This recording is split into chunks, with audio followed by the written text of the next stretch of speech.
didn't get ahead first time through. After that, he was able to fill up the zone, land everything, and able to get some swing and miss, 10 punch outs, only walked 2. But the first time through was took some good swings off him.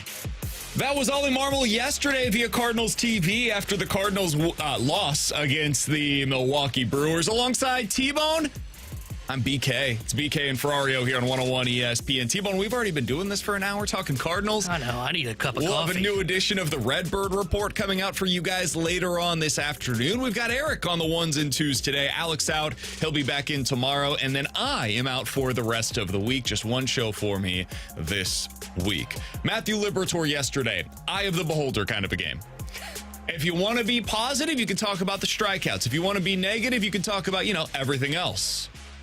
I am personally on the positive side of things today, and I view this as the kind of start in a recent trend for Liberatore in which you've seen a serious uptick in his swing and miss stuff. In recent outings, he's been more than a strikeout per inning kind of a pitcher. You look at what he's doing with a curveball right now, it's greater than a 50% swing and miss rate in this month. You look at the slider, it's above a 1 in 3 swing and miss rate so far this month. Those pitches have unlocked his arsenal in a way that I've never believed in Matthew Liberatore. I've never seen him as somebody that could be what we saw from Brandon Pfaadt a couple of years ago, or what we saw from Trey Yesevich last year, where these guys, at least for a month, can look the part of a front end of the rotation starter. Never viewed that as Matthew Liberatore. Suddenly, I'm changing my view on him a bit. And the reason that I'm bringing this up is because I saw a tweet from my guy Kyle Reese the other day where he watched the exact same start as I did. All of us saw the same start, and I would assume very different takeaways. So for Kyle, he tweeted out, and I'm summarizing here, basically, we know who Matthew Liberatore is at this point, and he's just trading off some of the depth of these games for swing and miss stuff, but the results are kind of similar. He's a number 4 starter. We kind of know what he is. I think he might be that number 4 starter, but the way that I view him as that number 4 starter is quite different if he goes and I don't mean this to demean him, the Kyle Gibson path versus going in a path that's more of like a Jose Quintana, where those guys both kind of fit in as that number 4 starter for contenders over time. But one of them I trust to start a playoff game, and the other one probably goes into your bullpen in a best-case scenario once you get into the postseason. So my view on him is changing more as a playoff starter than it is what he is as a regular season starter. I think that's fair, because I think as a regular season starter, I think we know what Matthew Liberatore is. I don't think there's much more to dream on with him. I think he's a 3 or a 4 as a regular season starter. But to your point on potentially as a guy that can he start a playoff game and you at least feel like there's a chance he could go out there and shove for 5 innings and strike out 10 batters like he did yesterday, I don't know. That might be in there for him, right? I'm at least interested. I haven't chosen a path yet of, yeah, he could be your Brandon Pfaadt, or there's no way he could be your Brandon Pfaadt. I'm like right there riding that fence like we love to do here on BK and Ferrario, because it's hard to deny what his stuff has looked like over his last 2 starts. It's been impressive. And if you take away his 1 blow-up inning, which I'm sure every pitcher would love to do, he's been awesome for him, but he has the blow-up inning. Right? And yesterday it was the first inning, and that was enough for them to lose that baseball game against the Brewers. And he's going to go up against potentially some Mizorowski-type arms in October. And then the same can be said in his last start, where it was the 5th inning, where things just kind of fell apart on him. The reason that I am not willing to buy in yet on the idea of him being Brandon Pfaadt, his fastball sucks. His fastball is getting clobbered this season. When you look at the numbers, his fastball opponent's hitting .319 against it, slugging .507. Well, maybe the expected numbers are better. Yeah, no, the expected batting average .348, the expected slug .618. Have you looked at Brandon Pfaadt's regular season numbers for his career? Pfaadt's terrible as a starter in his career. He's not good. He had 1 postseason run that makes it to where we know who Brandon Pfaadt is. Correct. Otherwise, we would view him as a worse version of Andre Palante. If he was on the Nationals, I'd have no idea who you're talking about, for example. But the reason that I'm skeptical on this is I can't tell yet if this is something that's going to continue to play for Matthew Liberatore or this is just a hot stretch. Because at some point, if I can look at these numbers, Major League hitters are going to go, why the hell am I swinging at anything with spin? I'm just going to wait for him to throw a fastball. And that's where I come to the let's wait and see.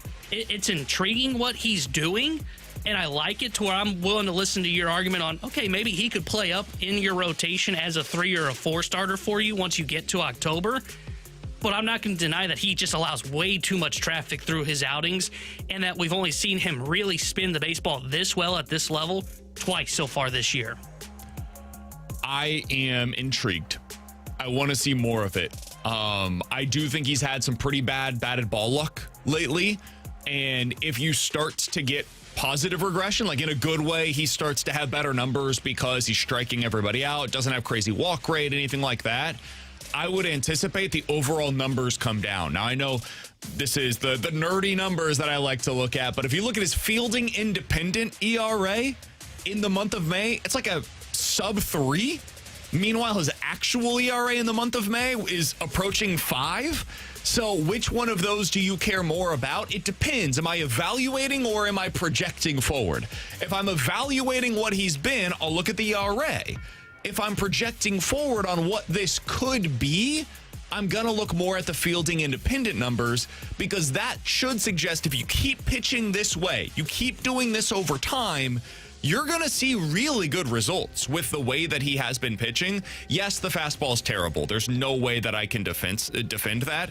But, man, I like the other stuff so much that I think it plays well enough to be the kind of guy that could go on a 1-month stretch where it looks the way that it has for the last month with the strikeout rates, but you get better results overall. So it is opening my eyes a bit. It's changing my outlook on him, because I've never been a Matthew Liberatore fan. He's not the kind of pitcher that I typically fall for. I've heard about his curveball for, 7 years now, it seems like. And I've never once watched it and been like, yeah, that is a premier pitch across Major League Baseball until this season. And really until like the last 6 starts for Matthew Liberatore. That's when it started to open my eyes in a meaningful way. And I don't know if that's the new director of pitching for the Cardinals got a hold of him and was like able to shape it better, or if it's about the spin. I don't know what specifically has changed with the curve, but it both looks better and has been more effective this season than it has been at any point in his major league career. And that's including what he had been doing out of the bullpen, where I thought his slider was actually the better of the 2 breaking balls that he throws. So the fact that he's able to have now 2 effective breaking balls, has a changeup that he mixes in, which is hit and miss, and has a sinker that he can throw along with that terrible 4-seam fastball, that is a real mix that could potentially be a legit middle of the rotation starter once you get to the postseason. Yeah, and I think what you said was key there at the beginning was, can he get hot for like a month, right? That's all you need in October, man. That's all you need. To your point on Fott, that's what Fott did, right? Fott got hot for a month. It's what Evaldi does every October. Evaldi gets hot in October, and he doesn't really pitch well through the other first 6 months of the season. So it is intriguing, and I agree with you. Look, I was not a big fan of Matthew Liberatore coming into the year. I hadn't been a big fan of him from what we had seen in the years prior. But for Libby, that curveball now looks like the weapon that we'd heard preached about. The slider, I agree, I thought was his best pitch when he was in that bullpen role, and he's got that going. So now it's just a question of, can they figure out the fastball? And maybe it's moving away from a fastball and trying a sinker. Maybe it's one of those where you try it out maybe this season, or you just see if you can find a way to grip the fastball differently and spin it better. Because if he can get that pitch going, you are talking about a guy that will be able to live up to what you're talking about. I don't know if they can do that in season or not. And then the other thing for him as well, and I think this is where you didn't really see it in this start, which is encouraging, but that previous start where he got hit around in the 5th inning, I thought he ran out of gas because he was spinning the ball so hard. This time around, he got ambushed in the first, and I thought, okay, you're really going to see this really come off the rails. And he really settled in, which was impressive. Yeah. So that's what's got my eyes kind of going, okay, this is worth at least monitoring for the time being, because they've been missing a guy that could do this in their rotation for a while. At least that was homegrown. He also just did that against a lineup that doesn't strike out. Mm-hmm. Like, he just had double-digit strikeouts against a lineup that is as good as just about anybody at avoiding the thing that he was able to do against them, which is something that he had not previously been capable of. So that's the other thing that really opens my eyes a bit to what he's doing right now. Meanwhile, on the other side, you had some kind of an alien that was throwing 103 seemingly from the moment that the game began. Dude, this Jacob Mizorowski guy, remember when people were upset that he made the All-Star game last year? Mm-hmm. Remember that conversation that we had? And I was like, I don't know, man. This is pretty fun. Like, I enjoy watching this guy pitch. Seems to be a really enjoyable storyline. We should probably get him into the All-Star game before we potentially never hear from him again. Well, we've heard from him again. Yesterday, he threw 103 miles an hour or more 8 different times in the first inning alone. In the first inning. He then threw 57 pitches in total of at least 100 miles an hour, which is 10 more than any other pitcher since they started tracking this in 2008. He threw 40 pitches of those 57 at 101 miles per hour. Only 3 other starters have thrown that many pitches at 101 or more in their entire careers. He did that yesterday against the St. Louis Cardinals. He has now thrown more pitches at 102 miles per hour this month than every other starter combined since 2008. No, not this season. He has done that more this month than every other starter since tracking began more than 15 years ago. This guy is doing things we've literally never seen done before on the pitcher's mound. And he's doing so for the bleeping Brewers, man. They did it again, where they developed one of these guys. This is their best work yet. They did it with Woodruff. They did it with Peralta. They did it with Burns. And now you've got this. This is what they have to contend against? Where this guy's throwing 103 as a starter? It is like going up against Mason Miller, but instead of doing this at the back end of a pen for 3 outs, you have to contend against this for 7 innings regularly. It's absolutely insane. If you look at his strikeout minus walk rate, it is higher than any other strikeout rate by a starter in Major League Baseball this season. Let me say that again. His strikeout minus walk rate is higher than any other strikeout rate in Major League Baseball this season. It's an alien. I don't understand how anybody gets a hit against him. The fact that the Cardinals scored a run against him yesterday was a miracle. I don't know how they did it. That is a game where I will never look back on it and say, how'd the Cardinals find a way to lose? I have more questions about how they got a hit against that guy. It's ridiculous what he's doing right now. It's unbelievable to watch. To me, he would be my Cy Young favorite. And if I was starting a team today, that would be the number 1 pitcher that I would want for the rest of this regular season. Yeah, I'm with you there. I mean, I said it. This is the best work the Brewers have done yet. And you read off their starters. This is Josh Hader level stuff from the right side, but better and can go 7 innings. I mean, the fact that he had a 4.36 ERA last year is incredible. The thing that killed him last year is he walked. Guys, this year he's not doing that. I mean, you watched that start last night. It's not just the power, it's the command as well with it. I mean, you look at some of those pitches, it's 103, and it's not 103 down the middle and he's blowing it by you. It's 103, it's got like a little movement to it. Oh, and by the way, it just barely catches the corner. What are you supposed to do with that? And Ollie said the game plan was, okay, we're going to try and get him like the fastball lower in the zone. Man, he throws an 0-1 fastball that is right at the letters, catches the black, and then he just goes a little bit above it to where you have to swing at it the next time around. I mean, that was unbelievable to watch. He's already got 100 strikeouts in 64 innings of work this season. It's so unbelievable. He's going to give Ohtani a run for his money for that Cy Young Award, and I think he's going to have a chance to win it. He should win it as of today. I think so, too. He's been better than Ohtani as a starter this season. Ohtani's a better player. Ohtani's got like a .84 ERA. It's hard to argue against what Ohtani's doing on the mound. But the thing for him is Mizorowski's going to eat more innings and start more because Ohtani's in a 6-man rotation. So I think he is the favorite, to your point. The problem, though, is all the media is just talking about Shohei Ohtani because it's Ohtani. And that's the problem for Mizorowski while he's stuck in Milwaukee dealing at an unbelievable clip. It's absurd. What those two guys are doing, I didn't realize. 0.75 ERA for Shohei Ohtani. He's been awesome.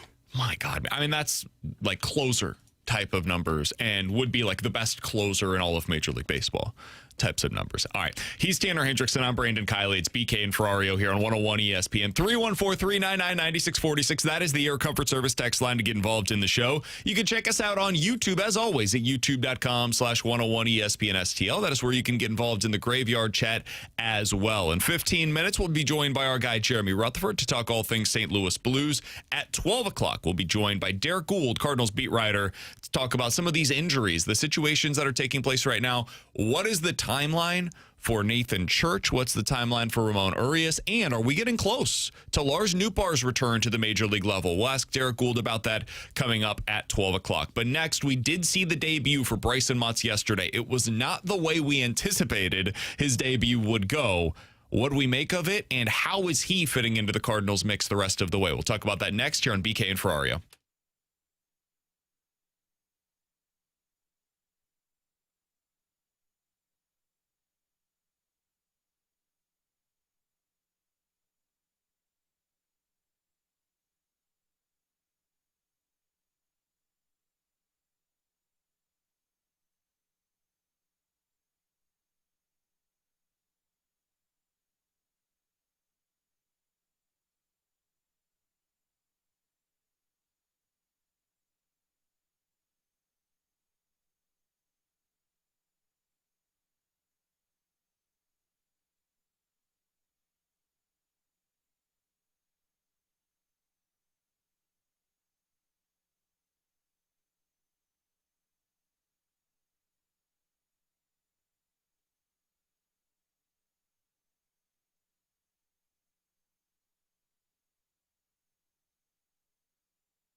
Hey, it's BK, and it is time for you to unlock your inner champion. The place to do so is with my friends over at Victory Men's Health. Check them out today. They're online at victorymenshealth.com. That is where you get started by booking that first appointment. It's an incredibly easy process. They'll help you unlock your inner champion, and that means different things for different people. That first appointment, though, it's going to look similar for most of you.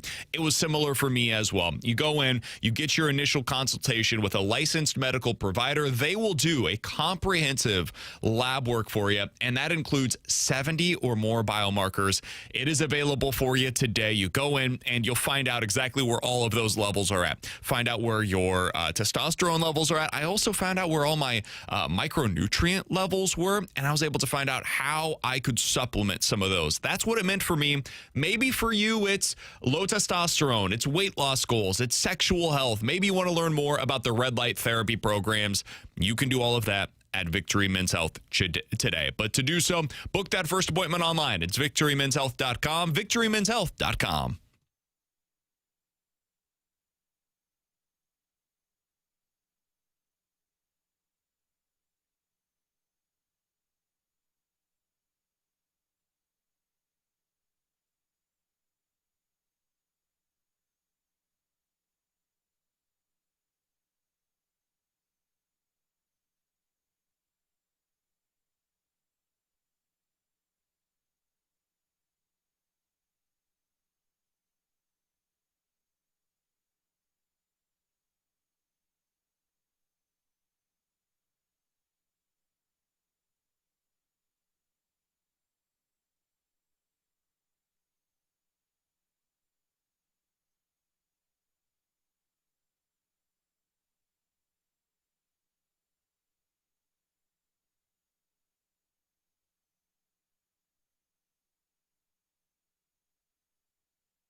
Alongside T-Bone on BK, so we did get to see Brycen Mautz make his debut. It wasn't the way that they had expected. Called him up for the game on Sunday. That is rained out, postponed till later on the season. But he sticks around, which I was a little surprised by, T-Bone. I thought they would make the move. Okay, you call him up on Sunday, it doesn't work out. Too bad. You go back down to AAA, make that next start as scheduled. Instead, they keep him here. And he comes out of the bullpen yesterday, gives you 3 innings, about 60 pitches overall. Thought he looked fine. Not overwhelming, but solid nonetheless. And I think that's kind of the way that he is as a prospect, is he's a guy that can fit into a rotation. He's not a guy that leads a rotation. There's nothing wrong with that. You need depth. That is important for a team. We've seen what the Cardinals do when they don't have that. Well, now hopefully you've got a little bit more. The question now becomes, I think that guy can help you today as a reliever. I think he is better than some of the lefties that you have in your bullpen, most notably the guy that you've been trying to get rid of for about a month now with Brule. I think if you made the move of Mautz for Brule, you improve at the major league roster. You also then take your eye off of the ball, and you don't have Brycen Mautz extending himself, getting those innings that would be necessary, I believe, for him to be a starter for you later this season or certainly this time next year. So I would not make that move today. You get into August, you decide to make a move with Jojo Romero, or you need him at that point. Sure, I'm open to it. But as of today, I would do exactly what they did, which is send him back down to AAA, stretch him out, keep him down there, and he can be your 6th or 7th starter, depending on how you feel about he versus Dobbins at the AAA level.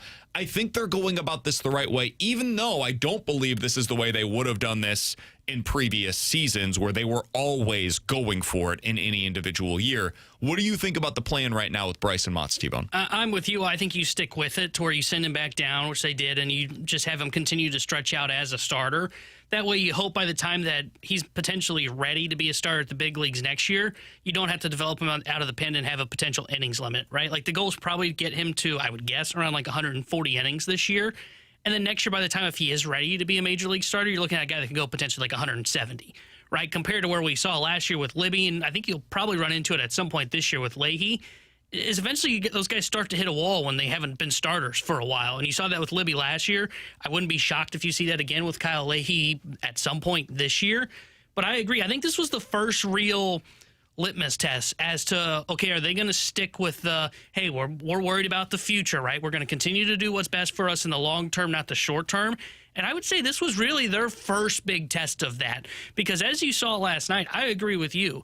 I think Mautz could come in and already be a better reliever potentially than Justin Brule. Now, would he be like Jojo Romero? No, probably not. But he could be a good lefty with some swing and miss that could help kind of in games where you're chasing, keep it close, unlike what Brule and what Swanson were doing in that role. But they've decided to keep him as a starter, which I'm totally okay with. But I do think that it's not a coincidence they kept him up here and had him come out of the bullpen. I think they are looking at potentially moving him into the bullpen in the home stretch of the season. Once you get kind of towards the end of that minor league baseball season, you kind of said, okay, he stuck to that starters routine, went about 25 starts. It's now time to see if he can help us here at the big league level. And also, it's not just helping us at the big league level. It helps him prepare for future seasons by getting a taste of that. And we've seen the Cardinals do that in years past, right? They did that, I think, with Lance Lynn when he first came up, where he went to the bullpen.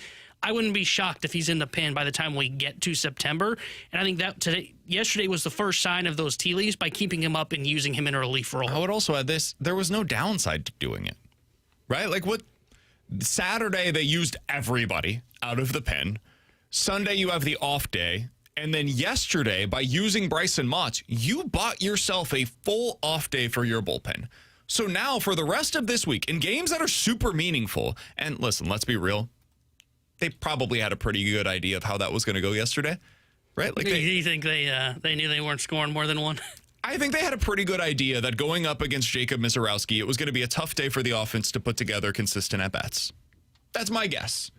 And so now for the next 5 games against the Brewers and then against the Cubs, by the way, you also have an off day on Thursday built in.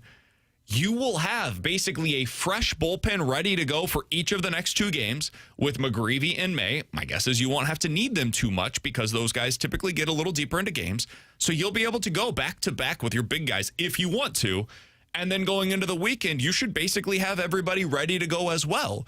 So what it did for you is it opened up everything that Ollie Marmol wants to do with his bullpen over the next 5 games in seriously important games against divisional opponents.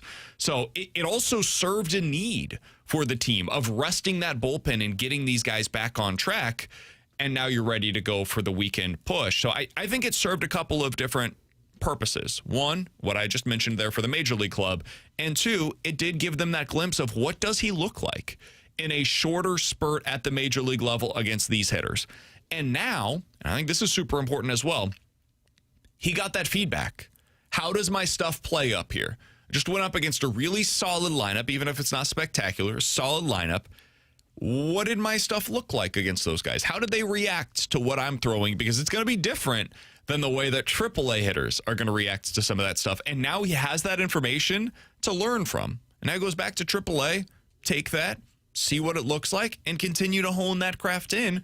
And now whatever they need him next, hopefully he becomes an even better version of Brycen Mautz. So I think it was a really good move. I like the way that they went about it. They also made the move that we've all been waiting for, where finally they have decided to send down Matt Swanson, mercifully, and call up Ryan Fernandez. Would they have done this if they didn't see Fernandez in that doubleheader on Saturday, T-Bone? No, I'm not giving him too much credit for it. I mean, it's not like Fernandez has been on that 15-day period where once you send a guy down, you have to wait for 15 days before you call him up.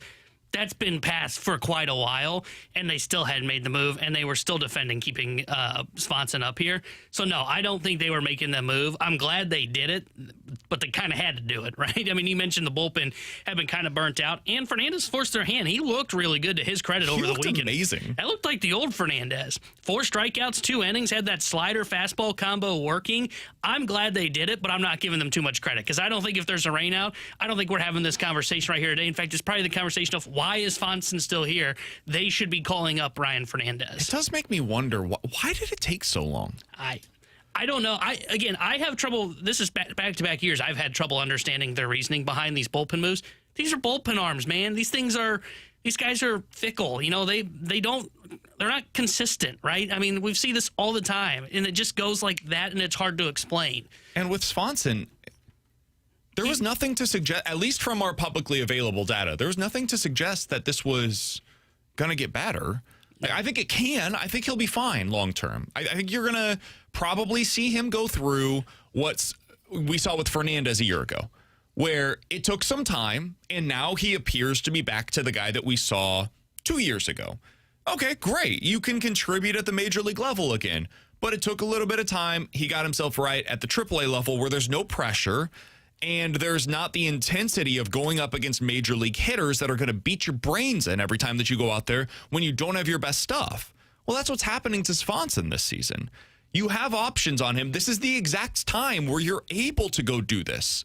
So to not take advantage of that when you did have a better alternative, in my opinion at least, with Ryan Fernandez, I just didn't get it. It didn't make a whole lot of sense to me. Now with Brule, it's different. If you decide to DFA him, you could lose him. So I understand, even if anybody else wants to have the counterpoint, and I think there are fair ones out there, if you wanted to DFA him because you think there is no value in Justin Brule, all right, that's a fair argument. I would have some retorts for it, but I get it.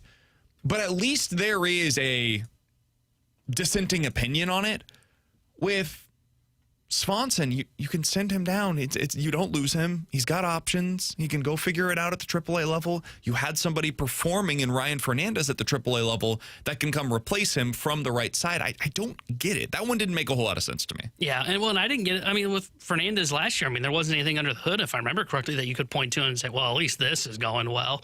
Now, they didn't have many better options, and it's not like this time around where I would say Swanson hasn't really cost you games. You know, Fernandez was a part of a crew that really cost you games at the beginning of last year.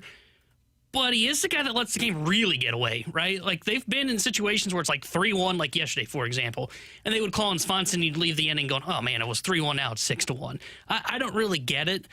Brule, at least you can, like, to your point, you can look at it. Now, the average is high, but when you look at what he does against lefty, Brule opponents are hitting 273 from the left side against him, but they're only slugging 341. Lefties are actually below league average against him. So at least he's got that. Now, everything else, not good, but at least there's that. This is what I was saying. People don't hit him hard. Now, they hit him a lot. They just don't hit him hard. They don't do a whole lot of damage against Justin Brule. And that's, if you're going to point to something, that would be it of, all right, he limits hard contact, which means that you're going to have to string together a ton of hits in order to put those crooked numbers up against him. The problem is they have, but generally speaking, that's the benefit of a guy like that. And the problem is he can't be in the Randy Choate role where he comes in for one lefty and then he's out of the game. Correct. Typically, he sees a righty or two or maybe more, and those guys are 60% above league average against him. It's not good. And that's where, like, I think at some point they're going to have the conversation with him of, okay, how much do we really value having 2 lefties in the bullpen? How about we just have a righty that gets lefties out? Like, that might be the conversation they have to start to have. But I'm with you. I never understood their hesitancy on Swanson. It was very weird what they're doing. My guess is this would be a hat tip towards Dusty Blake, which I know sounds like a weird thing to say, but I think it's the thing that you mentioned last week. they must think that their best coaches are here at the major league level. And to Dusty's credit, I mean, look at what he's done with Libby that we talked about in the open. Look at what he's done with, like, when they had Jordan Hicks here. Look at what they've done with Kiley as the season's gone on.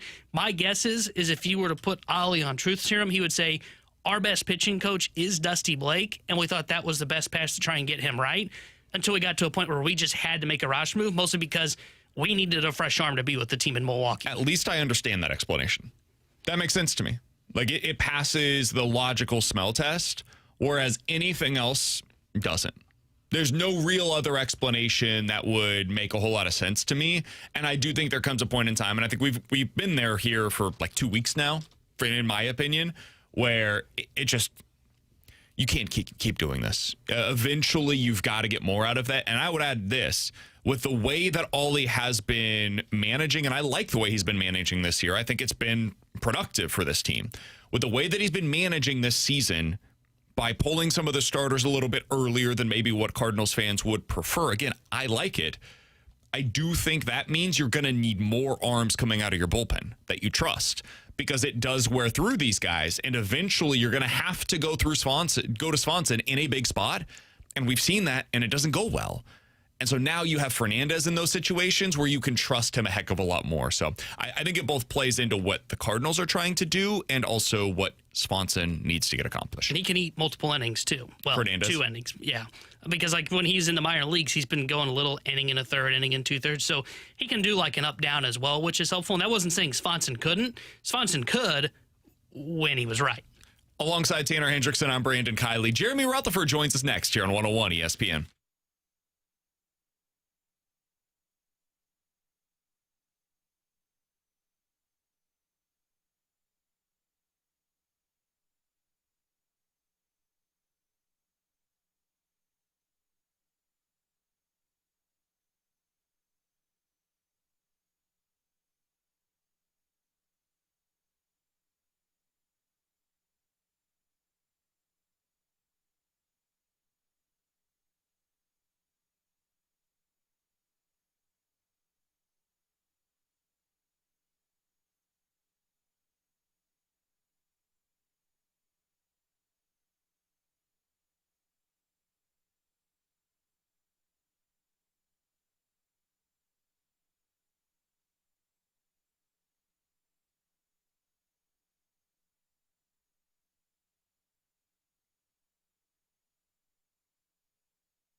Good morning. My name is Eric Harkey with your Sports Center update brought to you by Saliga Heating and Cooling. The New York Knicks sweep the Cavaliers last night in the NBA playoffs to confirm their spot in the finals. That game was finished with 19 points behind Karl Anthony Towns and 15 behind Jalen Brunson. Your Sports Center update was brought to you by Saliga Heating and Cooling, a Daikin heating and air conditioning dealer.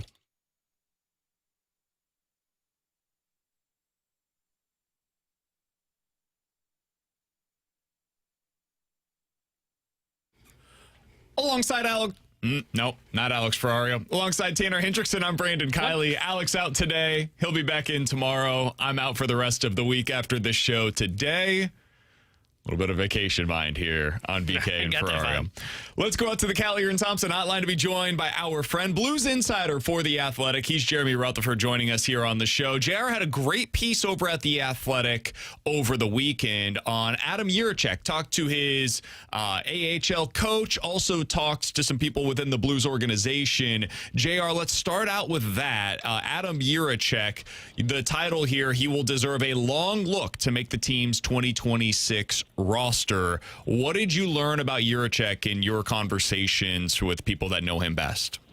Well, the number one thing I learned is his English has come a long way. You know, sometimes as a reporter, you get on these phone calls, interviews with the players from Europe and, you know, Czech Republic and Jiricek, he gets on the phone and it was like talking to a different person. So I know from my standpoint, that's going to be good interviewing him in the future, but I know you guys are a little bit more concerned about how he looks on the ice, right? Not just how he... All the above is good for us, because if he's also a good talker, that does good things for us on the radio. Yeah. And like I wrote in the story, the number one takeaway is the games played. Look, here's a player who, after a development camp last year, training camp with the Blues, Doug Armstrong said, we just want to see him healthy. And that's the case in all sports, you know, all situations, especially when you got a young prospect like Jiricek who's been banged up.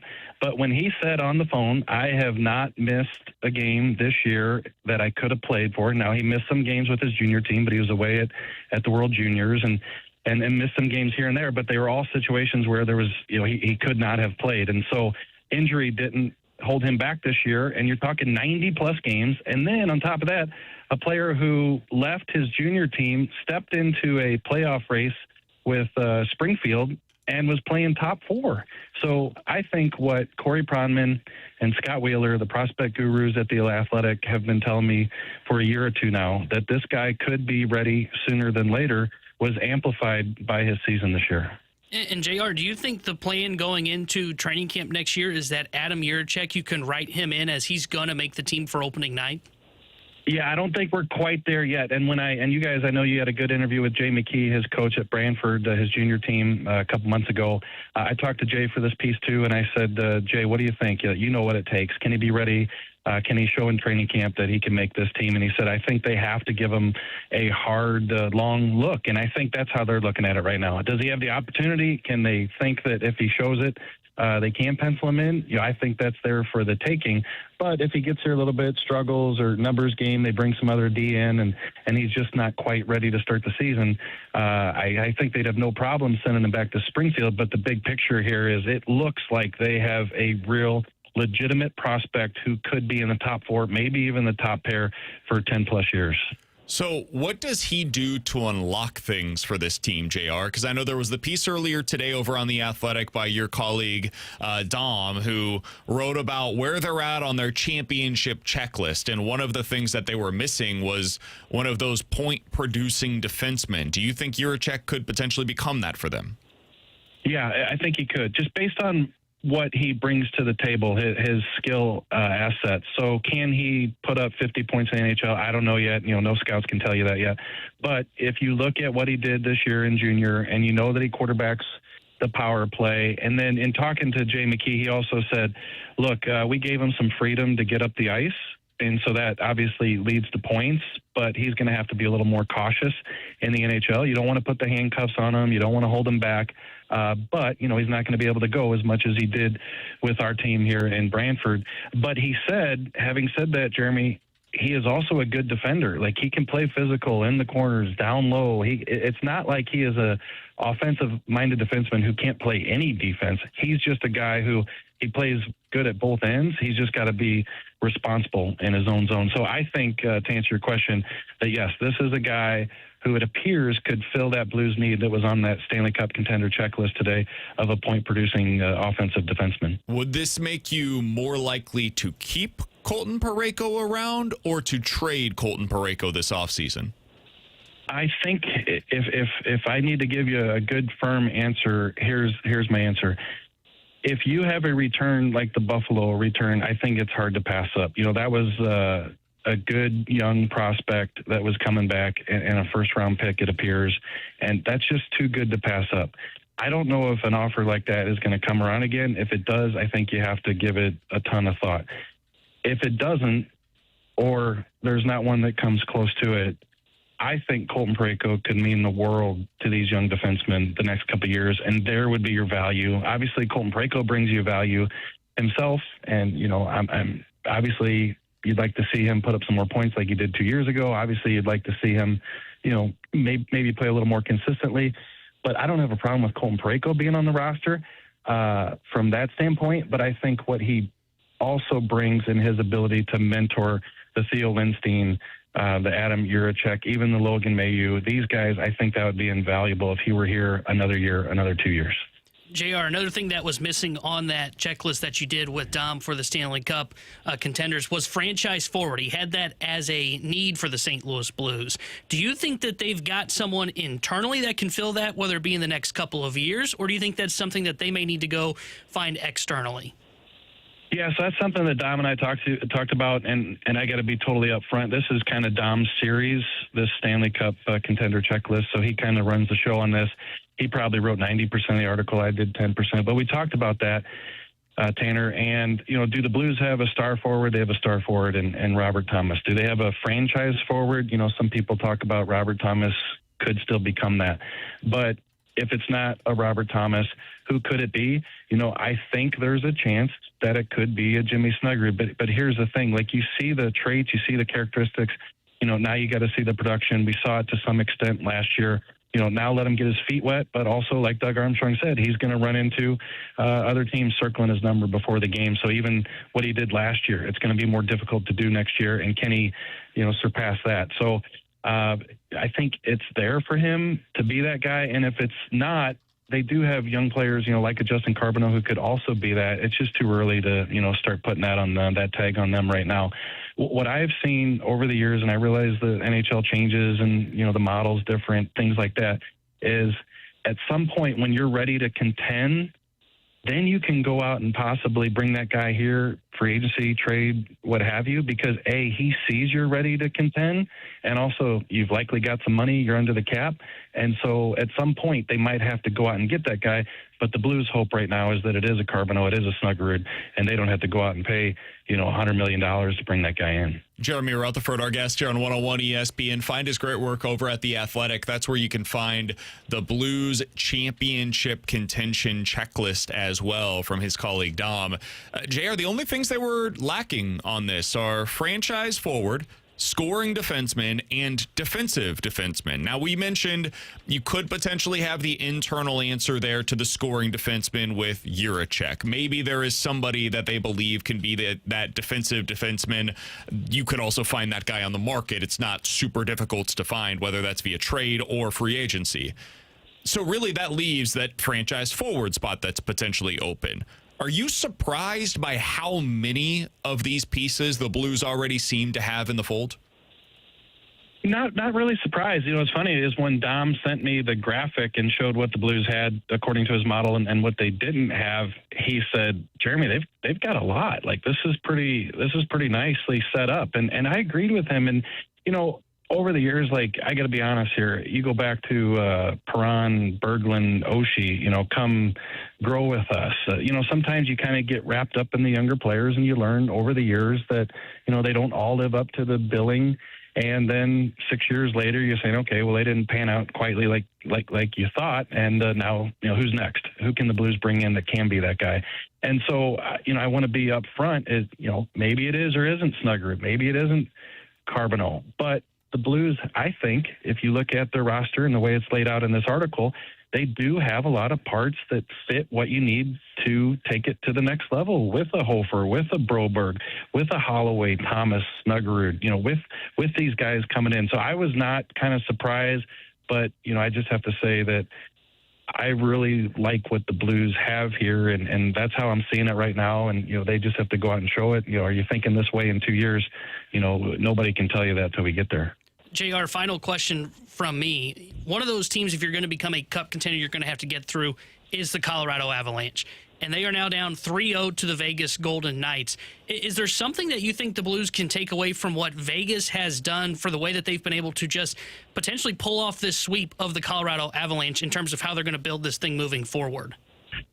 Yeah, go out and trade or sign 5 studs and give up all your first-round picks and fire the coach a week before the end of the season, I guess. I don't like when you see Mark Stone pass it to Hurdle and Hurdle, scores the go-ahead goal. Like, when you see that, it's just like, okay, Vegas didn't have a great year, but they still have an amazing roster, and they know what time it is in terms of when you got to step up, and that's what they're doing right now. So, they've had some goaltending questions, and it seems like they were a little bit stale before the coaching change, but now they've gone on this run, and that's what it's about this time of year. So it's a fair question. It's a question that gets asked this time of year when teams are having success in the playoffs, but I think they have some different circumstances with all the top-notch players they've run in the past couple of years, and then that bump they got with the coaching change there heading into the playoffs. So, I don't know in terms of, looking at the Blues situation and say, okay, look at Vegas, the Blues could do this. I just think the Blues,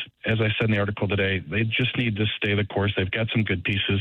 It's just now time to find out whether these pieces are who you think they are. JR, great piece over on Adam Yurachek. Appreciate you hopping on with us today. Let's talk about that a little bit, and this Stanley Cup contender checklist from your colleague Dom as well. Appreciate the time as always. Enjoy yourself, man. We'll talk with you again next week.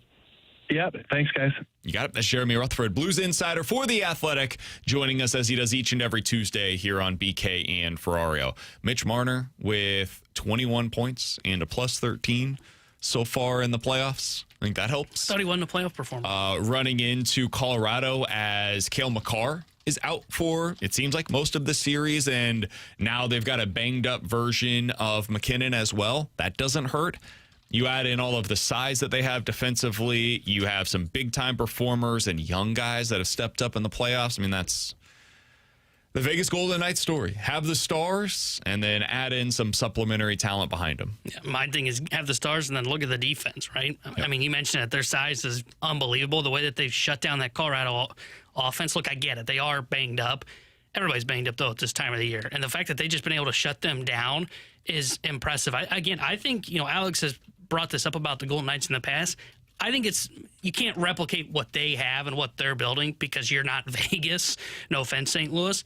One thing I think they will try and copy is this defense. I think that's what you're seeing Army's trying to get to is find guys that are size that can lock down another team like the Colorado Avalanche, like the Dallas Stars, and the Minnesota Wild. Because if you're just trying to outscore them, I don't think it's going to work. You have to be able to shut them down defensively.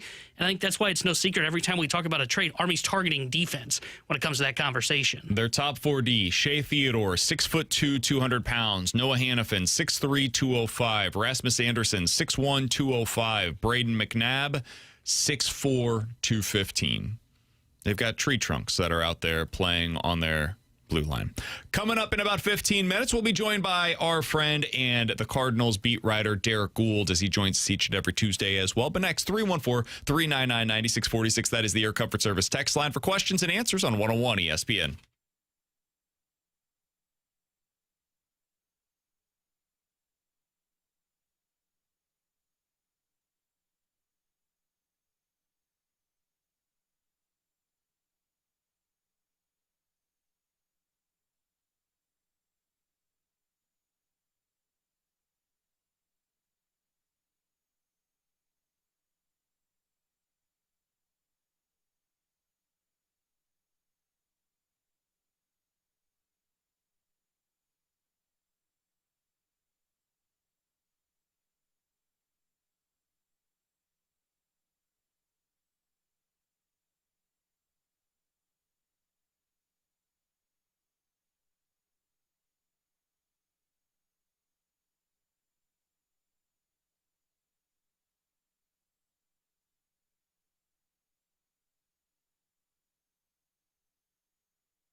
you seen the prices to get into the Knicks games for the NBA Finals? No, it's got to be absurd.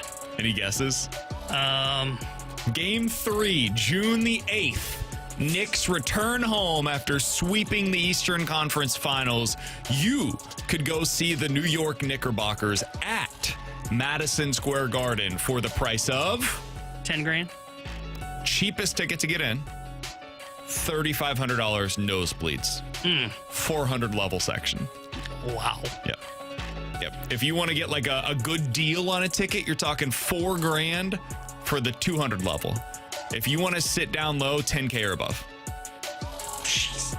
Okay, so I had it right on the ceiling of the tickets, not the what it'd be to be up at the ceiling. Man, would you, if you had that kind of money, would you ever want to do that? No. I don't think I would either. No, I'm good. I'll watch from home. Hell, the experience might be better at home. I guess if money was no object to me, right? Like if I'm Jeff Bezos and I wipe my nose with $10,000. Like, sure, yeah, then what's the downside to it? But think about what you can do with $10,000. You could travel to Europe and have a really nice trip for a week for $10,000. And that's for one ticket, by the way. That doesn't include anybody else that you want to go with. Like if I wanted to go with my wife or something, we're talking $25,000 probably to get in, have a good time. Everything else, I'm good. I'm good. Yeah. I can think of a lot of other things that I would do with that. Yeah, I'm with you there. I would, again, if you had Bezos money, sure. Like what's $10,000? But even if you were, I don't know, $500,000 was what you're making as a salary, I can't even imagine doing that. 314-399-9646 is the Air Comfort Service text line for questions and answers. From the 314, guys, it may just be me, but I feel like the Cardinals are in the beginnings of a slow-moving decline to 75 or 80 wins. Do you agree? Wow. I don't. And the reason that I don't is because I think the offense is going to be able to potentially carry the pitching. I had some of those concerns, what was it, last week, 2 weeks ago, where they had just a weird series where they didn't do a whole lot. I think we're looking at, you've got MVP caliber candidate Jordan Walker. Weatherholt's been awesome. Herrera, Burley, you're getting ready to add Newbar into the equation. Can the pitching just do enough? I think they can. I think you're talking 80 to 85 is where I think that they ultimately settle in, but 80 is in that range that they discussed, so I could see it. That's not crazy. This team winning 80 games would have sounded pretty nuts about a month and a half ago, and now that we're here, I think that sounds almost disappointing relative to where they're at. But could that be where they end up? Absolutely, especially if Chaim Bloom decides at the deadline, hey, this has all been nice and good, but we don't have any chance of doing anything meaningful in the playoffs. We're not going to aim for that last wild card spot. So instead, we're going to cash in on our trade chips. We're going to trade Riley O'Brien. We're going to trade JoJo Romero. We're going to trade Lars Nootbaar. We're going to trade Dustin May.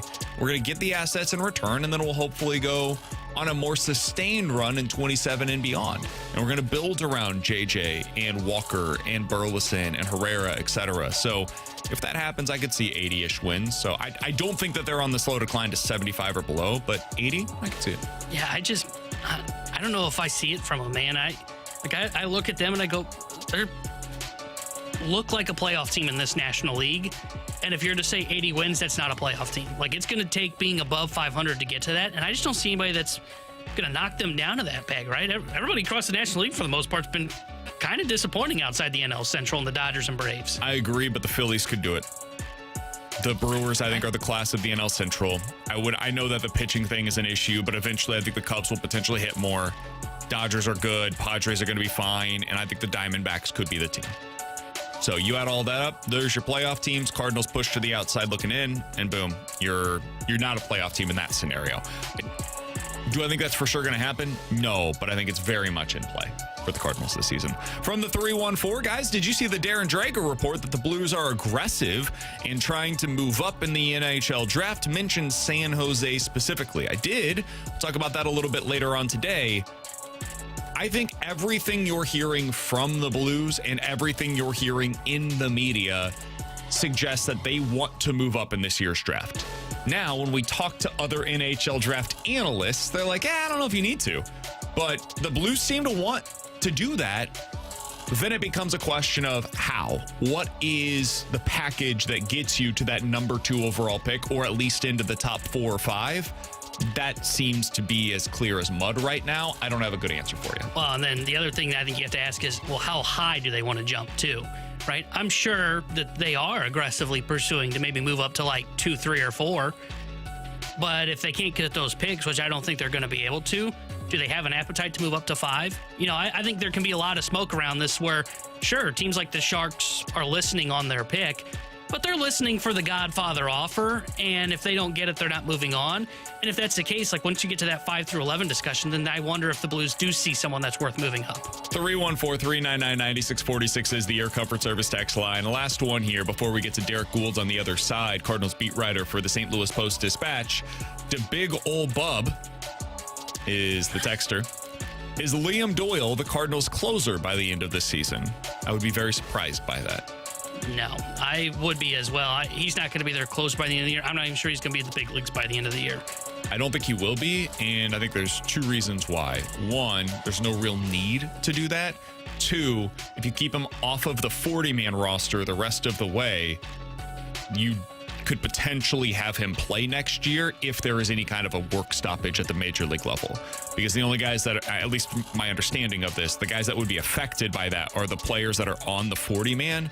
So if you've got a tiebreaker situation, you probably would lean toward not calling that guy up in September when you've got so many other options at the AAA level. Like you could go to Mautz, Matthews, even some of the other guys that are down there right now. You've got other options that could help you in the bullpen, as opposed to calling up somebody like a Liam Doyle. So I'd be surprised by that. Yeah. I don't think it would make a whole lot of sense. Yeah, I'm with you. I don't see a scenario where Doyle's here because I think they want him to start and then live all those other scenarios that you just played out. He's T-Bone. I'm BK. It's BK and Ferrario here on 101 ESPN. Happy to go out next to the Kiley and Thompson hotline to be joined by our friend Derrick Goold. Derrick joins us next here on 101 ESPN.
Hendrickson, I'm Brandon Kiley. Happy to go out to the Callier and Thompson hotline to be joined by our friend, the Cardinals beat writer for the St. Louis Post-Dispatch. Derrick Goold returns to join us via Milwaukee. Derrick, appreciate the time, man. That was a fun pitching matchup to watch yesterday. Jacob Misiorowski is absolutely insane.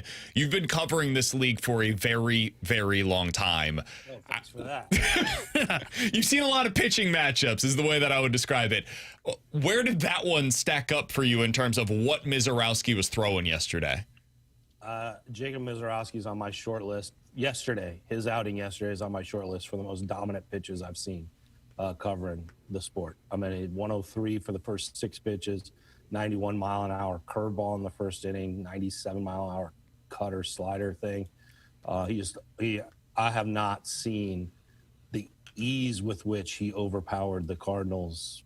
I can't remember pitcher. I mean, like peak Randy Johnson was slightly better than that because he had so many different ways to come at a hitter and confuse them and scare the bejesus out of them. But Misiorowski was. I mean, I want to give it some thought because that's as good a pitches as I've seen in a long time. Just a dominant outing. I mean, they had the Cardinals could have had a year to prepare for that game, and he had stuff like that, and they could have done nothing. I'm sorry. Like that just watching the ease with which he let a blowtorch come off his fingers and the ease at which he then coupled that with a slider and the ease with which he then could snap off a curveball that is, that has more velocity on it than some pitchers have on their fastball. Just process that for a moment. It's just amazing. Then Michael McGreevy. His curve had more fastball or more velo than what McGreevy's fastball had at the beginning of the season. Yeah, or in his most recent last inning. I mean, both of them sink, but one of them is a curveball. I mean, it's just it's crazy. I kid you not, it was like J.J. Weatherholt took that walk and it was 103 on the board, and I'm like, this is just silly. Like, what are they gonna do? And Derrick, I mean, it was, let's be honest, a scheduled loss for the Cardinals when it was Misiorowski on the mound. And unfortunately for Matthew Liberatore, it means it was a scheduled loss for him in yesterday's outing. But to his credit, he had the strikeouts going with Misiorowski. In his last 2 outings, he's really shown some swing and miss stuff. 9 strikeouts in the outing against Pittsburgh, and then 10 strikeouts in yesterday's loss against the Milwaukee Brewers. But yet he still has 1 inning that he runs into. So what if where he gets hit around? First inning yesterday against Milwaukee, 5th inning against Pittsburgh. What have you made of Matthew Liberatore's recent outings where we're starting to see him generate more swing and miss? I think the more notable one is yesterday's, not just because he had the career high in 10. When he left the game, he had more swings and misses than Misiorowski. It was 17-16 at the time. Now, mind you, Liberatore had a higher volume of pitches, so you want to look at, kind of percentage of swings and misses, but it's still the case. 17 swings and misses is rather good for an outing, especially one that went 5 innings. But he did it against a Brewers team that had the lowest strikeout rate in the National League and the 4th lowest, I believe, or 3rd lowest, 4th lowest in the majors. So it wasn't like, he's had high strikeout numbers against the Pirates before. It's a good matchup for him. They are a team that, is capable of doing that. The Brewers are a different team. The Brewers make a lot of contact. They don't strike out all that much. They're a quality contender, and as much as we pay attention to their pitching being a big engine for that, so too is an offensive philosophy. They don't strike out much. They did yesterday. And, the pitch that got him in trouble, that slider, that 4th slider to Christian Yelich, he came back to it later against the former MVP. It was under the zone, and he got a swing and miss on it. And, that right there, those 2 at-bats, that's kind of the stage at which Liberatore is improving, right?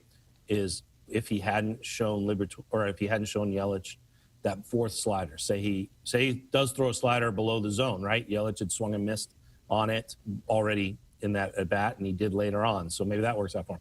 Or say he throws a curve in that spot and he becomes more assertive with the curve, the left-on-left curve, then that's probably a strikeout. So you're seeing this in real time as Liberatore's learning how to use an array of pitches, how to get them in a spot where that mix then creates strikeouts and swings and misses and things that he can count on. Whereas, like Mizorowski just goes out there and throws and gets strikeouts. This is kind of the gap, right? The Cardinals are developing how to get more swing and miss with the stuff that they have on hand by mixing and moving around and everything like that. And the Brewers are developing a guy that throws 103 through bats. So I guess the next follow-up question to that is, how much does it change the view of Matthew Liberatore? Because the results in the strikeout rate, those are real. That's tangible. That is an improvement that we had not seen from him much as a starter previously at this level. And yet the overall numbers, like you look at the ERA, for example, it's a 4.8 in the month of May. But the underlying numbers, if you look at some of the more advanced ones, like fielding independent, it's in the mid-2s. So it's very good. It's reflecting that the strikeout rate over time should get him better overall numbers. So from your view, and then maybe also the organization's view from what you've heard, how is this changing at all the conversation surrounding Matthew Liberatore? Yeah, I did not have a big online debate on social media about Matthew Liberatore's role on my bingo card for Memorial Day week. I'm sorry. That came out of nowhere, where people were like, oh, moving back to the bullpen, start whatever. I did not expect that. I wonder how much of that was driven by just pitching opposite Mizorowski, right? Like he's not Mizorowski. Newsflash, no one is. They're just you compare the guys in those same games, and Mizorowski, especially with as good as he was yesterday, is going to dwarf almost anybody. I mean, look, he would have dwarfed Paul Skeens yesterday. Like yesterday, if Mizorowski was pitching against Paul Skeens, Pirates fans would be like, "Man, they passed on this guy in the draft." I mean, like, they just want to. Anyway, that's a long way of saying it's not changing with the Cardinals. If anything, I really think what's happening is we're watching pitchers develop at the highest level in real time, and it's not happening glacially. It's happening rather fast, but it also has step backs too, just like any development. It's not linear. Kyle Leahy is not going to be better every start. He's going to be better over the course of multiple starts, right? But he's going to have step backs. Matthew Liberatore has improved his swing and miss here over the course of several starts, and there's a reasoning behind it, and it's not a matchup one, right? It's not that he was, now this is the point in time in his schedule where he faces a bunch of whiff teams. No, that's not what's happening here. And so the Cardinals' internal perspective is that he's making strides and that there's a real stretch that he can, or a real improvement, a real leap that he can make with his mix of pitches and his command of multiple pitches, and the same old story, right? Sustained velocity. Liberatore kind of simplifies it down to coming down to one pitch. It's not just that, it's also the setup of that pitch. But it also speaks to the fact that he's had a volcanic inning that was 3 runs, right? Mm-hmm. 3 runs. Like, the Cardinals should be expected to score 3 runs. I'm sorry. Like, their offense, with what they've shown, they should score 3 runs. Not against Jacob Mizorowski yesterday. They might score 3 runs against him some other time. But the way he pitched yesterday, that isn't going to happen. So, it's hard to even say that was like some sideways inning on Liberatore. It was kind of just a sideways at bat, a lack of execution on a slider that he wishes that he hadn't gotten in a spot where he had to throw and was rethinking it. These are all strides. But I think the bigger thing here is that we all talk about the Cardinals still as if they need to win these games against the Brewers to contend. They have long said that's not what they're doing this season. They're trying to develop pitching for the long haul, and there's gonna be fits and starts, no pun intended, as a result of that. And we're watching this happen with some of these guys, Leahy, Liberatore, McGreevy to a certain extent, in real time. Andre Palante is trying to introduce a new pitch to get more swings and misses on the job. This is all new, right? If the Cardinals were out to contend, it's just as simple. If the Cardinals were out to contend, Brycen Mautz would be the lefty specialist in the bullpen. Instead, he's a starter in AAA. That's what I was going to ask you next, Derek. What did you make of their decision to send him back down? And were you surprised that they decided to keep him for a relief appearance yesterday in Milwaukee rather than just send him down? No, I understand where you're coming from with that, and that would have made a lot of sense, right? Like his start got rained out. Why not let him get back on track and go back to AAA?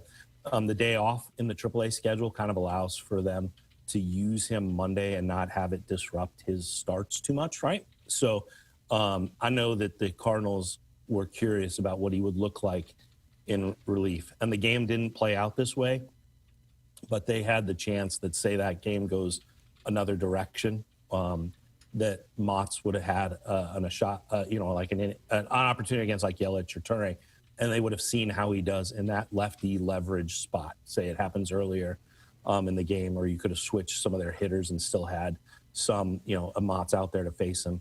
They're intrigued by what he could do in that role. They know that if they give him time to start, he might be a starter. But they're just as intrigued by the numbers as any of us when we look at those splits and see what he does against left-handed batters. And that's kind of what I'm getting at, right? Like, 10 years ago, he's in this major league bullpen because of what he does. But this team now is building towards something in the future. It's not trying to have the immediate performance today. So Mautz is in AAA. Derrick Goold joining us here on 101 ESPN. Find his work over at the St. Louis Post-Dispatch, stltoday.com as well. Follow him on Twitter at @dgould. Derrick, did want to ask you about the bullpen and the way that it is shaped right now. They do make the switch. We've been talking about this for a while. Could they potentially do it? Now they have. You see Ryan Fernandez called up, Matt Swanson sent down. Do you think this happens if they don't have that doubleheader on Saturday, Derrick? Yeah, it does. So this was an idea kicking around to move the rotation back a day so that Liberatore was facing the Brewers, so that everybody got that extra break, so that the off day coming up would add another sort of break. We've seen this a lot with the Cardinals wanting to preemptively give the starters rest, especially when they're getting into a stretch now where preferably it didn't happen yesterday, but we'll see with McGreevy going, Dustin May going, if they go into the seventh a little bit more often here for this stretch. But they had been kicking around the idea of inserting Brycen Mautz, similar to what they did with Hunter Dobbins earlier this season, what they did often with McGreevy last season, just to get that break in there. What the doubleheader allowed them to do was bring up Ryan Fernandez earlier and have him be the 27th man, and then not have to wait the 15 days minimum for him to be in AAA to then return, because that qualification doesn't latch on to a 27th player for a doubleheader. So it was, if anything, it just allowed Fernandez to come up that much earlier and then affirm what the Cardinals expected from him. Derrick, final question from me. What is the latest with Lars Nootbaar and his timeline to return with the St. Louis Cardinals? He should be in the lineup tonight for AA Springfield at Route 66 Stadium there in Springfield, Missouri. New name for the stadium down there. But he is on. That puts him, I wrote in the paper, that puts him geographically and health-wise and everything that much closer to the Cardinals. He's about to run out of time. Rehab assignments for position players can be 20 days unless they have a setback. He's now entering his third week of a rehab. So he's getting close to that return, both figuratively and literally. And it is not, would not be a surprise if he has a car ride up at some point in time in the next week to Busch Stadium for an evaluation and consideration for a return. All right, Derrick, last one. We'll get you out of here on this. I'm going to ask a prediction for you for today. The Cardinals are going up against a left-handed starter in Kyle Harrison. He does not have significant splits against lefties/righties. Who do you think? I'm going to ask you two questions here. One, who do you think is your designated hitter today? Two, who do you think is in center field today? Great questions. Boy. Well, we know Herrera's going to be behind the plate, right? Because McGreevy is Do we starting. know that? Because last time they had the extra day, they decided to go with Pajes behind the plate. Yeah. And they had an extra day here, but they really like that setup. And yeah, I mean, I'm pretty sure that we'll see. That's my view on it as well. T-Bone was looking at it the opposite way because of Milwaukee's base stealing prowess. Base stealing prowess? Did we watch the same game yesterday? Touche. Does that look different with Herrera behind the plate, though? Oh, my gosh. Base stealing attempts. Touche. That was wild. I was like, are you guys you guys got a guy throwing a no-hitter, score 2 runs and call it a day. What are you doing out there? At one point in time, it was like, you know what? I have a clear path home. Nah, that's too easy. I think I'll go back to third first. Circle it twice. Base stealing aggressiveness, I'll go with instead. That was something to watch, man. Recklessness, maybe? Yeah. I mean, eagerness. Let's be kind. There we go. Base running eagerness, sometimes over eager. Yeah, I understand where you're coming from. All kidding aside, no, that makes sense. But, you know, he's got to do it at some point in time, right? And, you know, the pitchers have to be involved in that, and McGreevy's really pretty good at that, at his part in controlling the running game. That's where it begins. I mean, do you want to know? I mean, look, that pickoff that was kind of flubbed yesterday by the Cardinals with Jackson Chourio, that's on the pitcher. And some of the other attempts, one of the other attempts that the Brewers made on the pitcher. So while Pa has made the play, you know, he was just in the same spot that Herrera would have been in that situation where it was the pitcher who kind of wasn't controlling the running game enough, and the Brewers took advantage or tried to take advantage. Anyway, to your question, I mean, I think it'd be really. I think you're probably looking at Brian Torres in center field. You know, he was there, so they're comfortable playing him there. I wonder if this is the day we see him start there, and then that frees up left field for a right-handed bat. I would not be surprised if Gorman's at DH. I wouldn't be. You know, you're talking about a guy, like you said, Harrison, that's not particularly splitty, and Gorman has hit lefties all right, you know. There are some fierce lefties, obviously, with those sliders and things like that can really tie him up, and they'll look deeper beyond the splits to make that call. I haven't done that yet. I will, sure, as I get closer to the ballpark. But I would not be surprised if that's the case at all. You know, if you got Fermin in left and your DH is still Gorman. Real quick follow-up to that, Derek. You mentioned Torres potentially getting the start maybe today against a lefty. Do you think until we see Lars Nootbaar back, this is going to be kind of a competition? They won't be playing both in center field, but a competition between Torres and Scott to see who becomes the starting center fielder for when Newt returns? You say competition, they say rotation, tomato, potato. It's the same thing. Yeah, I mean, yeah. Look, Torres goes into the Nathan Church role. So if you thought Church was competing with Victor Scott for playing time, then Torres is in that spot. You know, I have said, and it looks like I'll continue to say, look, the Cardinals are very committed to Victor Scott in center field. And there's been things that he's improved over the past couple weeks. You look at the times he's not on the ground. You can look at the number of times he's not hit into a 4-3 here over the last stretch. Those are all signs of improvement. Has that yielded results? You know, he had the 3-hit day that was a welcome kind of bounce, but was kind of lost in everything else that happened that day. You know, but it hasn't steadily poured into results. It's just been, you know, the signs that the Cardinals are looking for. And now he needs the positive reinforcement that's Jordan Walker got early, that some of these other guys got early. But, you know, they're intrigued by what Torres brings, his ability to get on base and how that translates to the majors. He doesn't swing much. Some of that is because he's very selective at the plate. He's going to see more strikes. He's going to be challenged more at this level than he was at AAA. These pitchers can get you out in the zone, and they won't be waiting for him to swing to do so. They'll take his patience and use it against him, or they'll say straight up, man, go get your singles. It's cool, man. We're just going to strike out the next guy.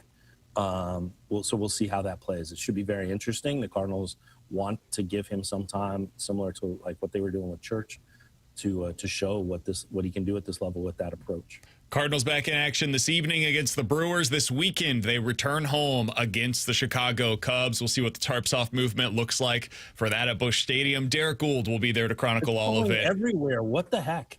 Like, do the Cardinals even own this thing anymore? I saw it at the Brewers game yesterday, and I was like, oh, that's interesting. Oh, no, they're rooting for the Brewers. Yeah. And now it's all over the Angels. Now it's a baseball thing. And man, that's a baseball. The good for Cardinals can't baseball. have a nice thing to themselves. But good for baseball. It needed something like this. And the game, I think, is in a really good spot right now with some of the young talent that we're seeing across it. The pitch clock, I think, has been a fantastic implementation into the sport. I think ABS, the way that they've done this, has been really smart. Been great. Instead of having it with every pitch, you get the 2 challenges. Boom, you're good to go. Baseball's in a pretty good spot. Now, if they can just avoid getting in their own way this offseason, that would be ideal for everybody involved. Heimblum will tell you that the Cardinals were ahead of the game on the draft going back to like 04, 05, that they were doing things behind the scenes with the draft with Luno and Mozeliak and Gersh and Madoff and all those guys really pouring into it. And he said, look, it took a good 10 years for the industry to realize what they were doing and to kind of catch up and then surpass them. With the tarps off movement, it took 10 minutes. 10 minutes. The Cardinals The Cardinals had a draft edge that went on for years, got them a couple pennants. The Cardinals had a tarps off edge for 10 minutes. 10 minutes. Welcome to the AI era where your edge lasts all of 10 seconds, no matter where you are. Derrick, appreciate the time, man. Thanks so much for hopping on with us today. We'll talk with you again next week.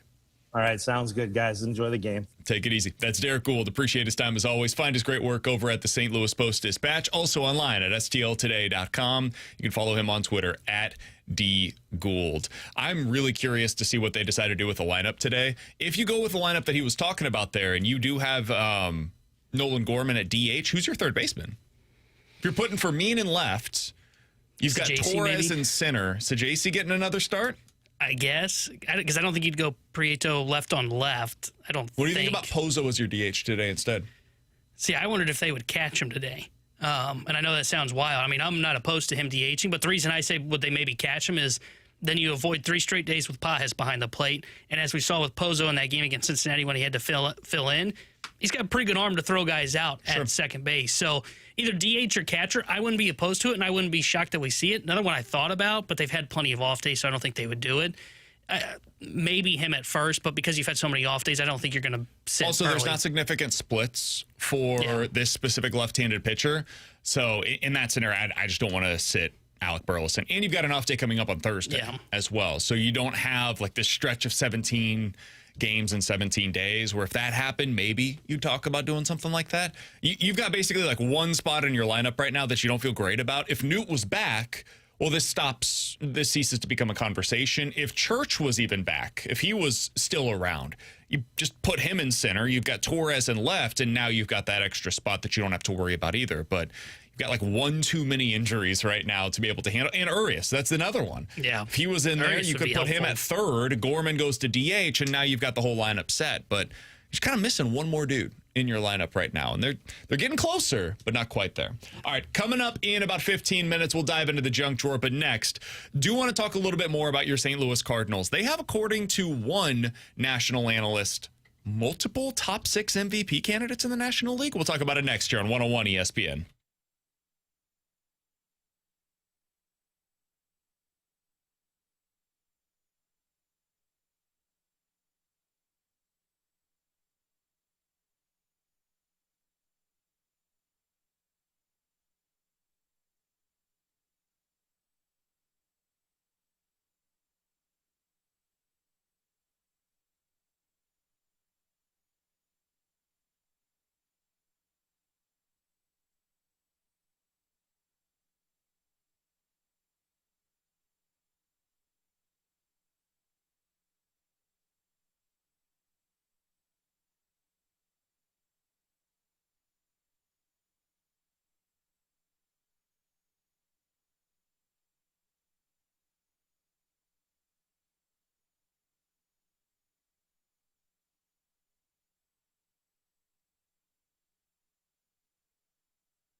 Good afternoon. My name is Eric Harkey with your Sports Center update brought to you by Universal Windows Direct. The St. Louis Cardinals are back in action in a 3-game road series against the Brewers today at 6:40 p.m. This Sports Center update was brought to you by Universal Windows Direct. You'll be saying, I love my windows.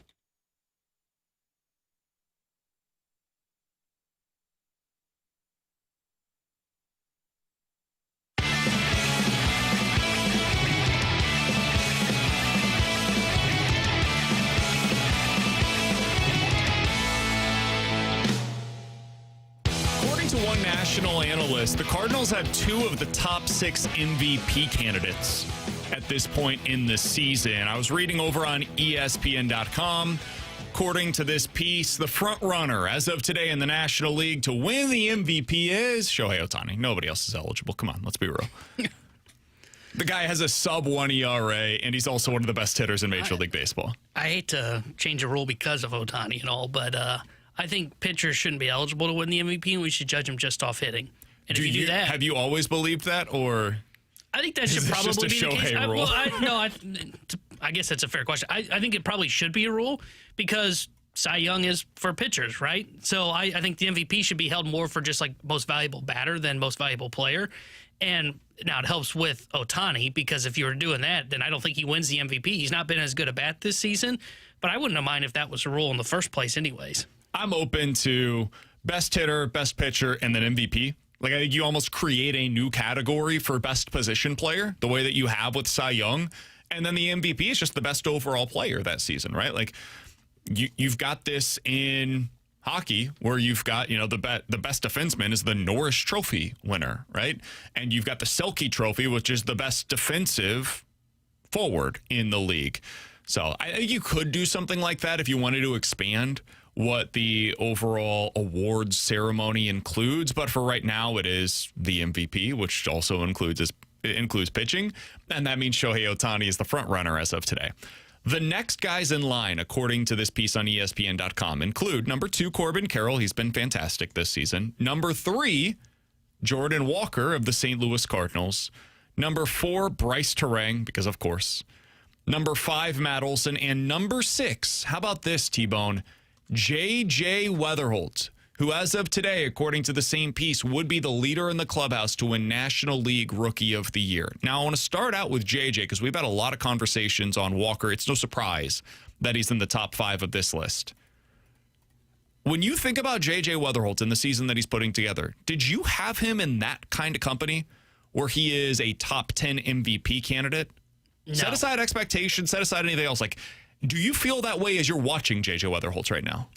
I don't personally, because like when I think MVP, I think of difference makers. Like you mentioned, Ohtani, Walker, Schwarber fits into that category. Carroll fits into that category.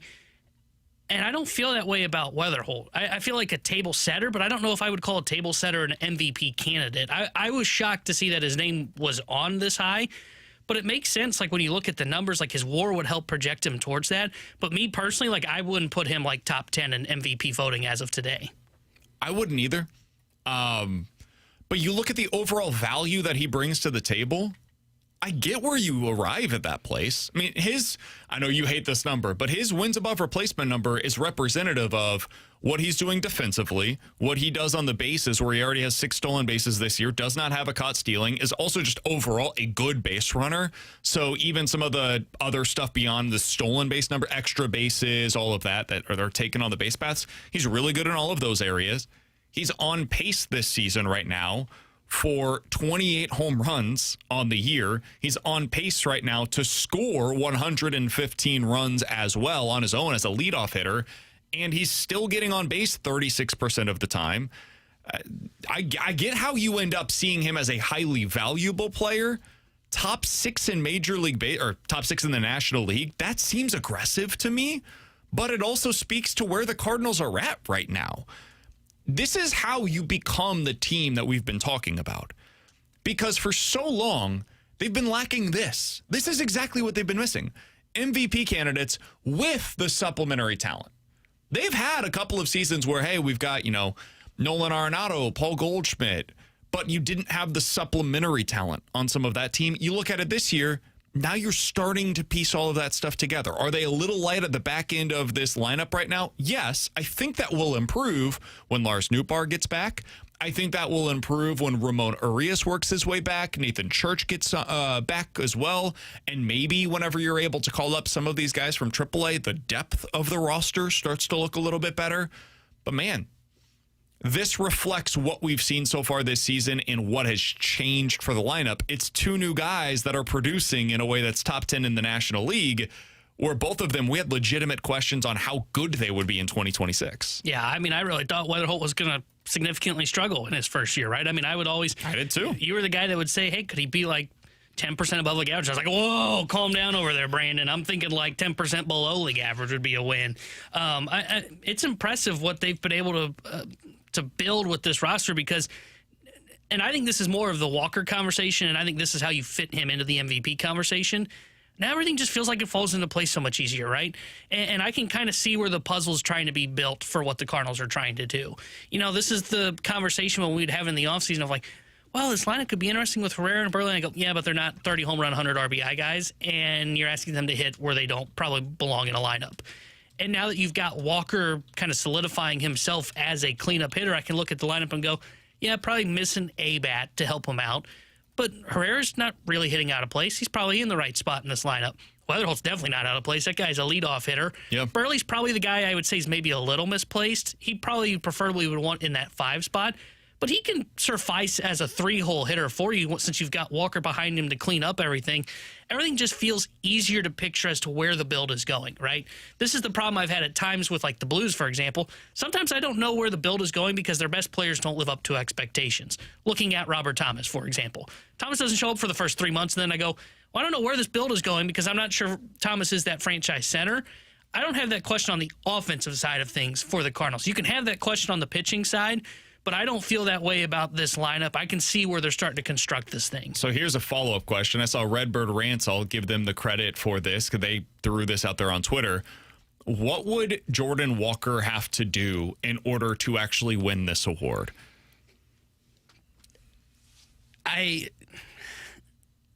40 home runs. Oh, not even close. Not good enough. 50 home runs? I think 60. Holy bleep. I mean, we're talking about Shohei Ohtani, who right now is 50% above league average offensively and also maintains a sub-1 ERA. Yeah. So let's assume Shohei stays healthy for this conversation and continues hitting and pitching on a Shohei Ohtani type of a level. Maybe it's not a sub-1, but is really good, like in the conversation for Cy Young. I think you have to do something the likes of which are so outlandish that it makes you even in the conversation with Shohei Ohtani. Otherwise, why would I vote for Walker when I've got similar, at least, numbers with Shohei this season? I don't know if even this would do it because, I mean, you said 50 home runs, so this 60. might disqualify this. Sorry, 60 home runs might disqualify this guy. If he put together what Acuna did, I don't even know if it would be good enough the year he won it. Because Acuna had 41 home runs, drove in 106, and also stole 73 bags. Now, I don't think that's in the case for Walker, but Walker's got pretty good speed. If he wanted to, he could put his mind to it, maybe get to like 40 or 50. I think you'd have to be like 50-50. Yeah. 50 homers, 50 stolen bases. That I think gets you in the conversation because it's so unique. And it's the kind of numbers that get you to be talked about. Like last year, Cal Raleigh, right? He had to be outlandish when it came to his home run numbers just to be in the conversation. And it's because of his position where you're like, all right, he brings so much value defensively behind the plate and he's doing all of this with the power. Yeah, that's probably up there with basically anybody else that the American League has to offer. I think for Walker, you'd have to get into those, wow, the only other players that have done this are X, Y, and Z. And then you've got Jordan Walker because that's going to be always the conversation with Shohei Ohtani. No matter what he does offensively this year, there's basically one other guy in the history of baseball that you can compare him to, and he played 100 years ago. So if that's the alternative for me as a voter, you better do something not only really impressive, but special and historic in nature for me to even like have the wandering eye of considering checking the box next to somebody else's name. I don't think it's realistic. I don't think there's a scenario, and it sucks, but I think it's true. I don't think there's a scenario barring injury for anybody other than Shohei to win the MVP this year. Yeah. He's that special. I think you're right. And again, this is where it comes down to the conversation where they should probably break this out of Cy Young and then best hitter available, because it's just, how do you beat a guy that already has the tiebreaker, right? I have no clue. I think, sure, you can put up better offensive numbers. All right, can you have a sub-2.5 ERA and pick up 10 wins and strike out 150 guys?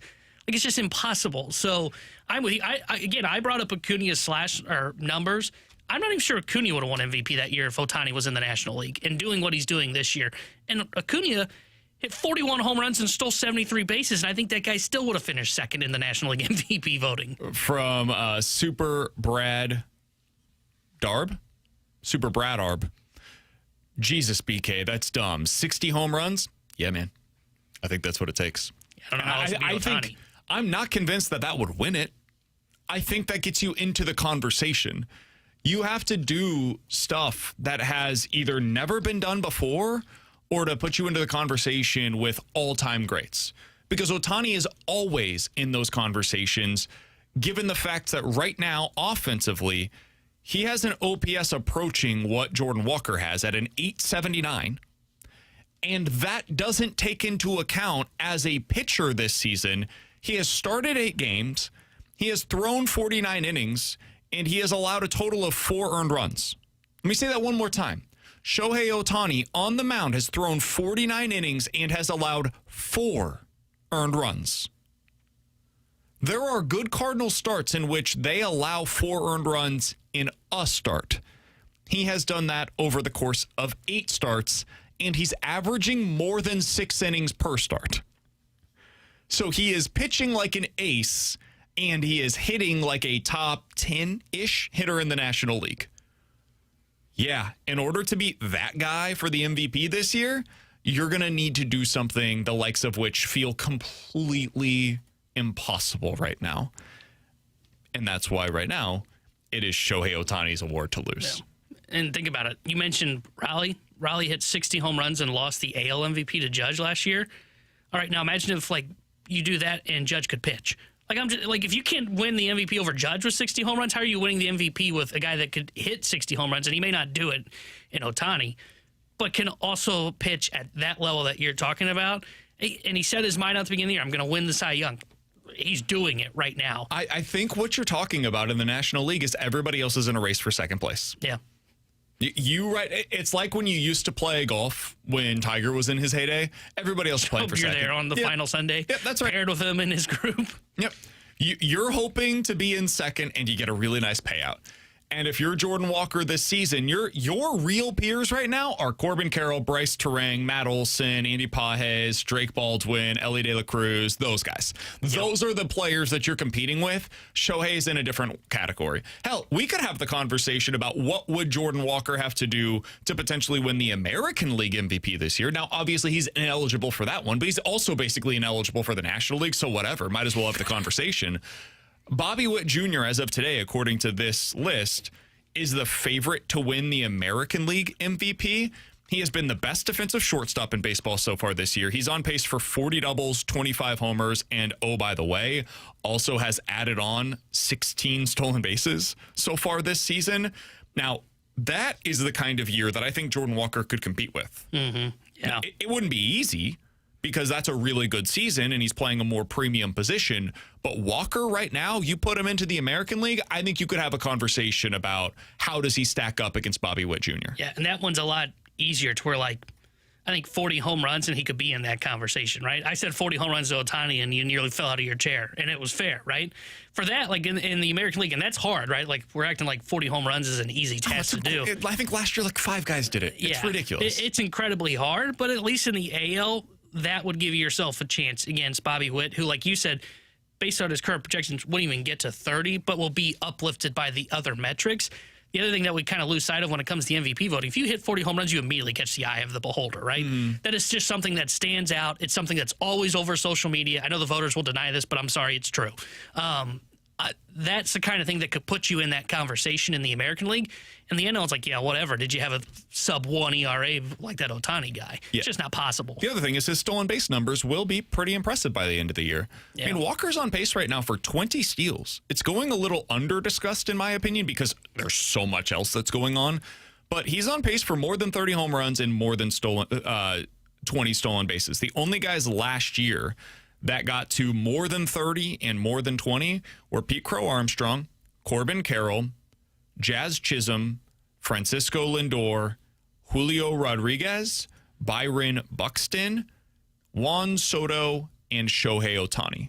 I mean, that's a list of some of the most complete players in the game. Yeah, and two of those guys finished top 10 in MVP voting in the National League. Yeah, so that's the kind of conversation that you could potentially have Jordan Walker in.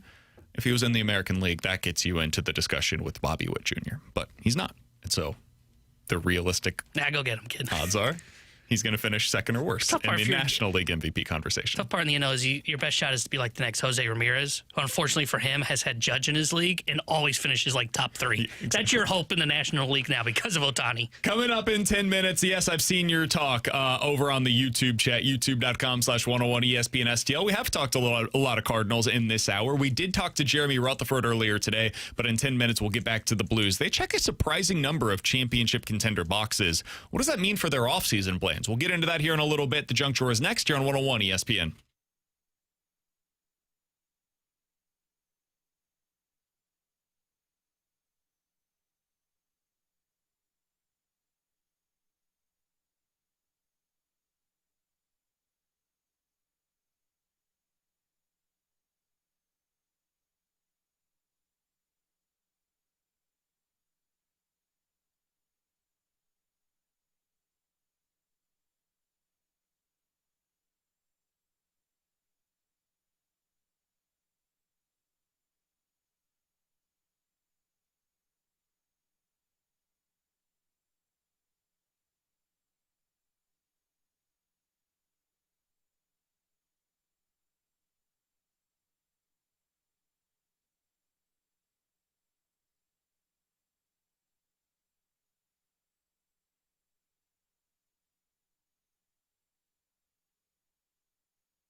The Junk Drawer is presented by Bet365. With Bet365 early payout, you win even if they lose. Get paid out instantly when your team goes up big, even if they blow the lead later.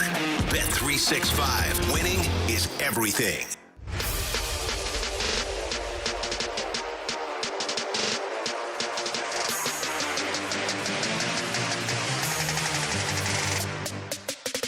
T-Bone, are you a sleepwalker? Have you ever done that in the past? I did do it in the past when I was younger. I hope I don't do it anymore. Not that you're aware of, at Not least, that I'm right? aware of. I haven't woke up in any random places. Eric, are you a sleepwalker?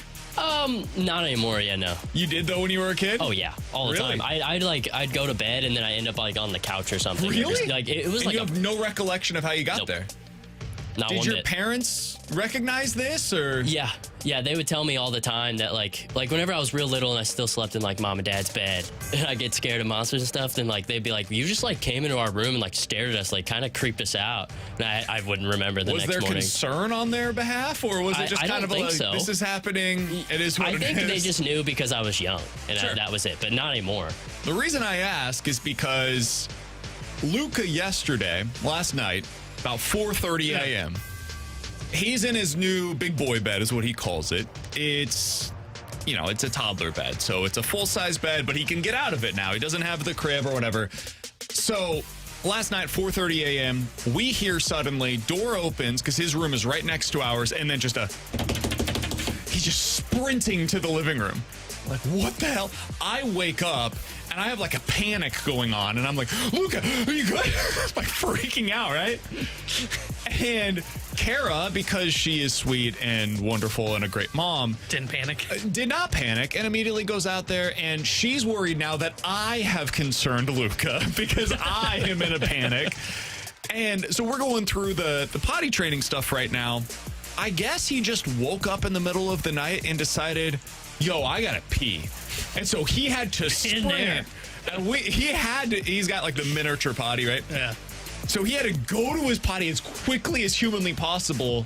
I thought he was sleepwalking and was like sprinting out of his bedroom because he's been doing a little bit of that. Not a ton, but a little bit.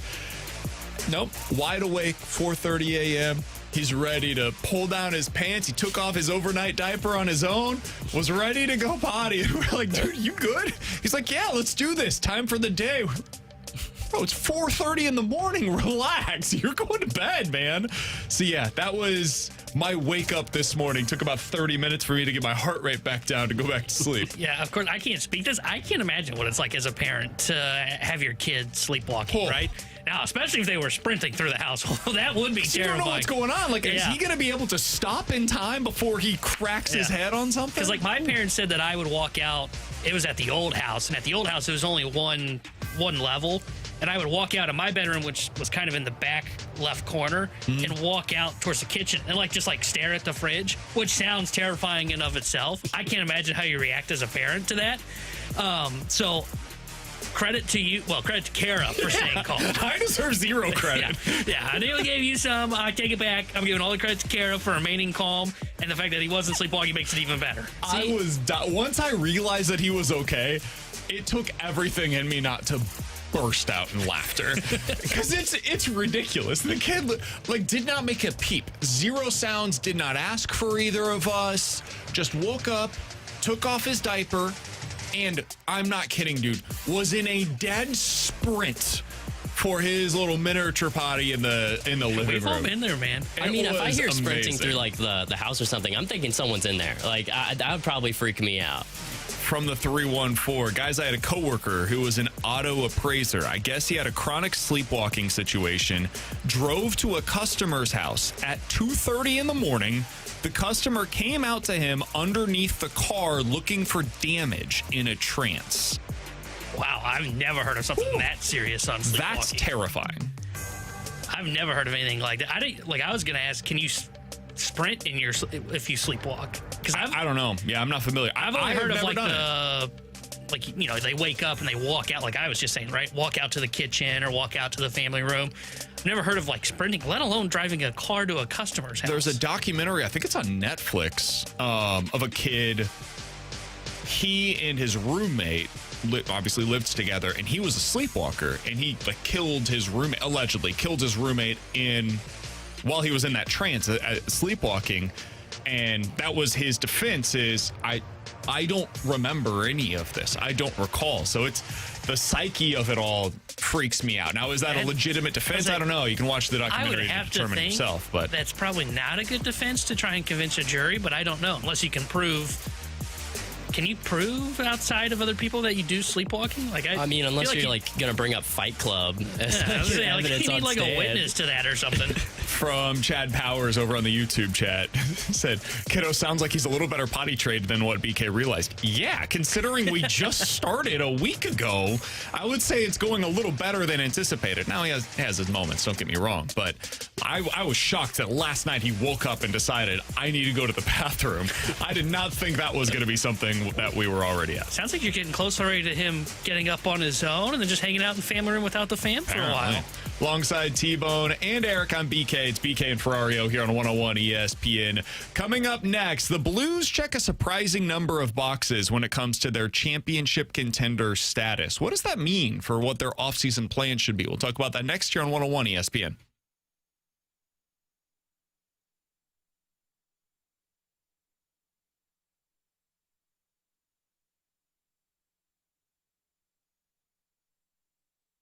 We've all seen it, the St. Louis forecast that goes from warm to sweltering overnight. Scott Lee Heating Company has been the name families trust to beat the heat for over 4 decades. As a Mitsubishi Electric Elite contractor, Scott Lee knows that preventative maintenance is the secret to a worry-free season. Tune up your AC before the next heat wave strikes. Scott Lee, a Mitsubishi Electric Elite contractor. Call 314-756-9444 or head to scottleeheating.com today. Stay cool, stay safe. The Scott Lee way.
Disappointed we don't get to have this conversation with Alex today because his favorite writer in America is Dom over at The Athletic. I got a feeling he'll bring it up tomorrow with me. I think you guys probably will discuss this, and I will say, Dom was pretty optimistic about your St. Louis Blues. Put out his championship contention checklist earlier today over at The Athletic. This one was for the Blues, and T-Bone, they checked a whole heck of a lot of boxes. The only things that, according to this, they're missing are a franchise forward, which is like the stud of all studs, right? That's the idea behind this. Is you're talking Austin Matthews would fit into that criteria. Nathan McKinnon would fit into that criteria. Macklin Celebrini. That's the kind of player that gets into the franchise caliber forward. A scoring defenseman, they are lacking according to this, and a defensive defenseman. Now, that third piece, the defensive defenseman, I'm not overly concerned about that. You can trade for those guys at the deadline, and all you have to give up is like a future first-round pick in order to acquire one. You're talking like Nick Leddy. When they got him for a second-round pick a few years ago, he would probably fit into what they're looking for there. So that one, not overly important. The other ones, though, they basically have. So they say Robert Thomas is a star forward. Franchise defenseman, Philip Broberg. Shutdown forward, Dylan Holloway. Star goalie, yep, you've got that in Joel Hofer now. It continues with the supporting core. Jimmy Snuggerud, scoring forward. Shutdown defenseman, Colton Parayko. Support forward, Jordan Kyrou. Offensive forward, they've got Pavel Buchnevich here. I think there are other options that you could go with, but sure, that's fine. Depth forward, Jake Neighbors, and defensive forward, Pius Suter. When you see something like this, T-Bone, which is a third-party neutral observer, he does not have any skin in the game. He's just looking at his algorithm, his numbers, and saying, this is where these players fit. He's saying the Blues are very much on the right track. How would that influence your offseason decisions if you're in Doug Armstrong or Alexander Steen's shoes? I think what it would do for me is it definitely solidifies the idea of holding on to a Robert Thomas. Maybe even Parayko. That one's kind of tougher just because of his age. I think you probably still listen on Colton Parayko, but I think it is a reminder of just kind of sticking to the course of what the plan was, which I know isn't sexy by any means, but I think like these needs that they have, I think they would point to and say they believe they've got it internally, right? Like I think the scoring defenseman they would point to and say either that's Broberg takes his offensive game to another level, or that's Adam Yurchik potentially when he ends up hitting his prime. And then same for franchise forward, right? They may point to that ends up becoming Dylan Holloway, or that ends up becoming Jimmy Snuggerud, or maybe it's Justin Carbonneau. And then you look at those depth pieces like Kyrou as a support forward. I think you can find that if it wasn't Kyrou, right? If they decide to move on from Kyrou, I think you can find that elsewhere. And I'm with you on the other one, that third pair defense or defensive defenseman. Like you can find those guys on the open market. I think this is a reminder of stick to the course, stick to the plan. And this is going to be one of those to where let's see if we have it internally before we overcorrect and go out and try and make a splashy move where we give up picks or prospects to make it happen. This is why I don't think it's the worst thing in the world if they run it back. Now, I know nobody wants to hear that because we just watched that fail, right? This core group of players, we just watched it for an entire season, and it was not good enough. They didn't make it to the postseason in a Western Conference, which was begging for somebody else to take a spot in the postseason. So I understand all of the skepticism and all of the frustration when I say what I just did. But I want to see where Robert Thomas is at as he gets a full season, fingers crossed, with a healthy Jimmy Snuggerud and a healthy Dylan Holloway next to him. I want to see what a full season of Jordan Kyrou looks like if he's able to play with like Dalibor Dvorsky, for example, on that second line.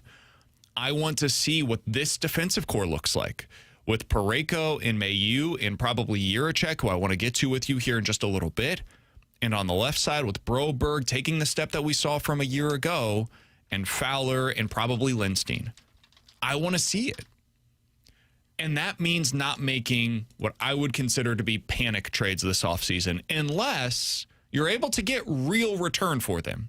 If you circle back with Buffalo and they come at you with the Colton Parayko deal and Parayko now says, you know what, it's the summer, I've got more time to think about this, I'm willing to go ahead and accept it. And it's the exact same deal that you could make in season. All right, now I understand why you would make that kind of a trade. If somebody comes to you and says, we need Jordan Kyrou, not only do we want him, we need Jordan Kyrou. And maybe it's the San Jose Sharks, and they say, hey, we'll do 11, 15, and Kyrou for number 2 overall. And you basically replace Jordan Kyrou in your lineup with a younger, cheaper, and possibly every bit as productive player with like Ivar Stenberg. Okay, I understand that one as well. But I'm not selling him for pennies on the dollar. I don't think you need to do that when, as Dom is suggesting here, you've got the makings of a team that can compete. Maybe not for a cup, but at least for a playoff spot in 2026-27. So for me, it just, I think, reaffirms what I had already previously believed, which is the Blues are in a pretty good spot right now. They don't need to do anything that's crazy, and shaking things up just to shake things up, I don't think this is the kind of roster that's in need of that, in my opinion. I think there might be still some of that that's needed. Like if they moved Kyrou, for example, I don't think that really deters where you're building towards, right? Like I don't think that suddenly like changes how you feel about this build moving forward, because I think your hope is that Carbonneau can just replace what Kyrou is at some point. Maybe not this year, but at some point can replace that kind of production. So that would be like the one that I would circle as like, if that happens, I don't know that I would feel like, oh, suddenly the build is kind of going haywire and they don't really know what they're doing. I think that's the one that I would circle and say, this is hey, a move needs to happen, right? Because I think the one thing that gets missed when we talk about analytics, and I think it really is happening in hockey than it is in baseball, there's something wrong with the core, right? I think we've talked about this. Something is wrong and it's gone rotten with the core to where they keep disappointing over the last 4 seasons. 3 out of the last 4 years, they're not a playoff team, and a lot of it comes down to slow starts. And then we have conversations about, well, what's going on in that locker room. And that's not going to be put on the analytics, right? That's not going to be in Dom's, the model, as he put it, trademarked, by the way. That's not going to be in that model.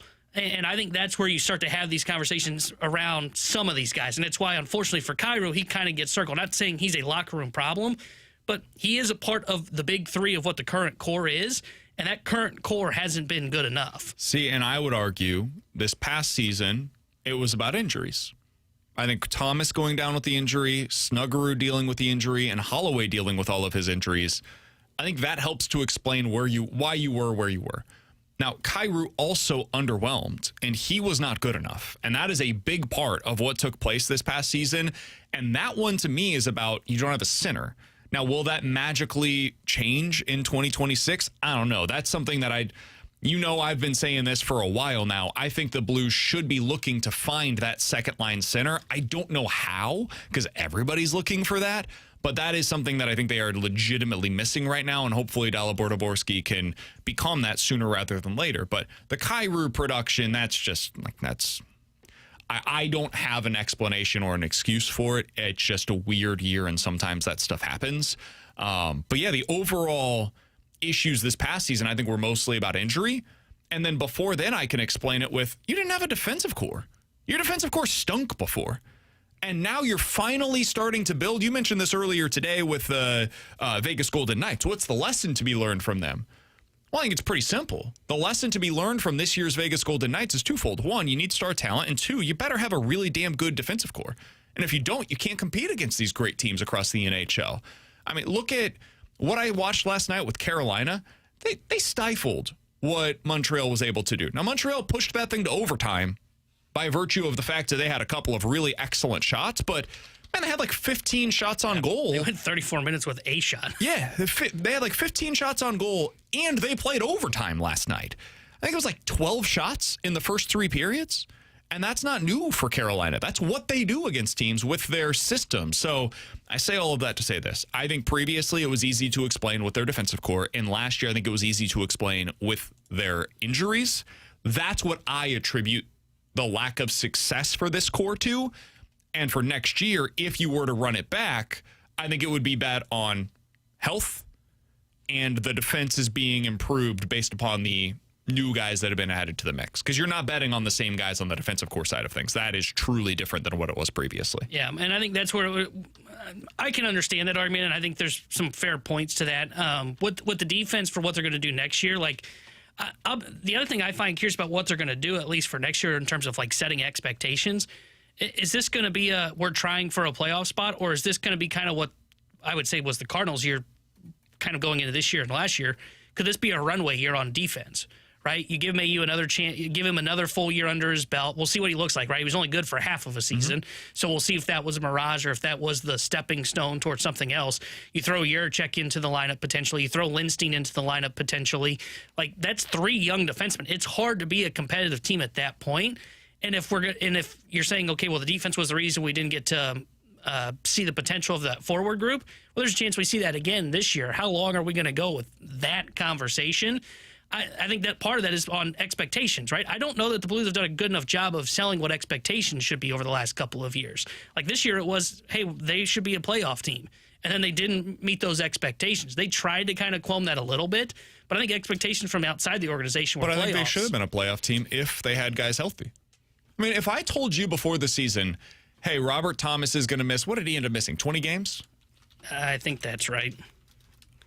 Let's see, I had it pulled up here in just a second. Somewhere around that range. He ended up playing 64 games. Yeah, so let's say 20 games for him. If I said, hey, your number one center is going to miss 20 games, your number one winger is going to miss 25 games, and then your second best winger on the season is going to miss 15. You probably wouldn't feel great about this team that didn't have a whole lot of secondary scoring going into it. And now I'm telling you basically your top line is going to miss 15 games, and it's going to be at times at different times of the season, so you don't get a ton of opportunities for all of them to be on the ice together. Well, yeah, I think it would have been understandable that they don't live up to the expectations that had been placed upon them. Now, I think at the beginning of the year, the bigger issue was the goaltending that just didn't play well. Like Binnington was awful to start out the season, and Hofer had his issues early on as well. I don't think your top line guys were all that good at the beginning of the year either, Sure. right? So between both of them, I think Holloway was coming back from injury. Sure. And Snuggerud had apparently been dealing with his injury while he was playing poorly as well. And then Thomas, I would say at this point we can fairly assume he was probably dealing with some kind of an injury. Fair, but at some point we can't keep having that question mark, right? Like I think. What do you mean? Well, I feel like we do this every year with the Blues. Well, the first 20 games, something went awry, right? Whether it was something went awry or somebody dealt with an injury, and then we just use that as the excuse for why everything was bad all year. But I'm not doing that at all. I'm saying that they got off to a slow start. I think it is explainable this time. I think there have been times in the past where it's not.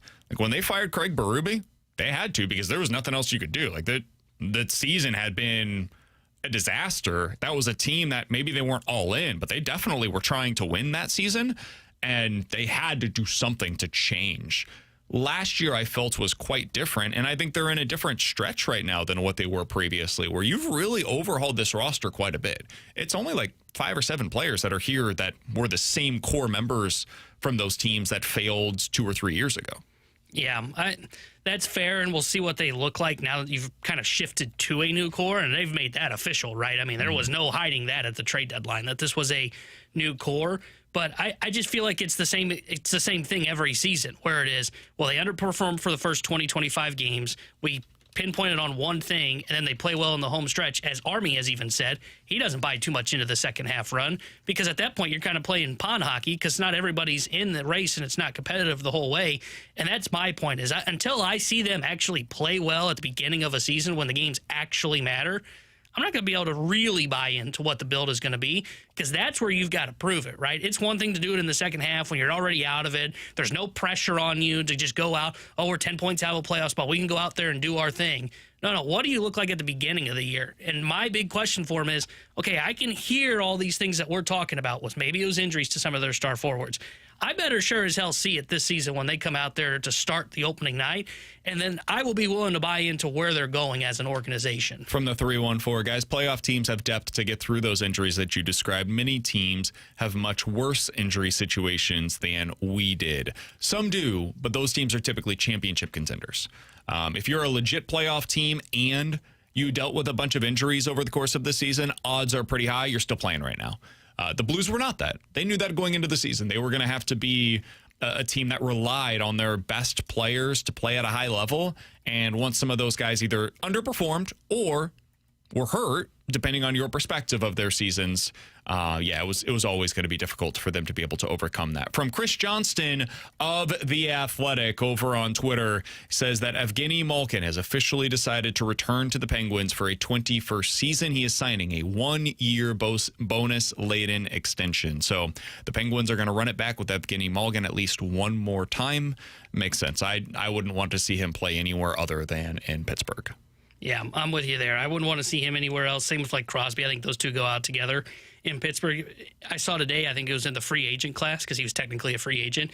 He's the only player in the free agent class who averaged a point per game. To go to show you how bad the free agent class is, that's a 40-year-old that was doing that. He was one of the top free agents out there.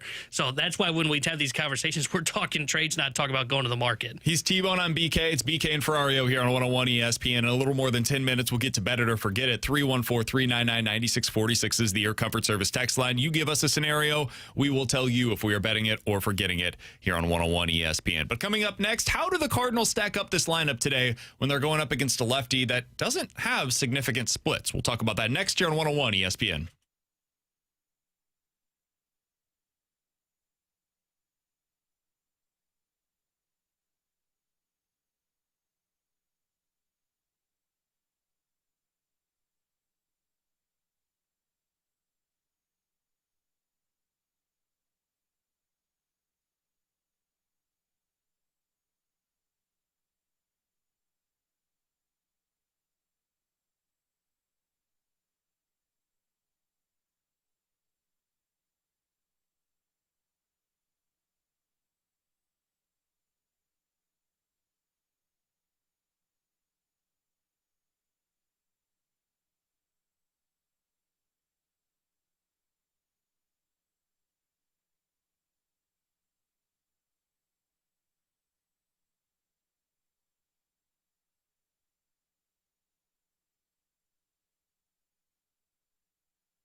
Alongside Tanner Hendrickson, I'm Brandon Kiley. So the Cardinals have an interesting lineup to put together today.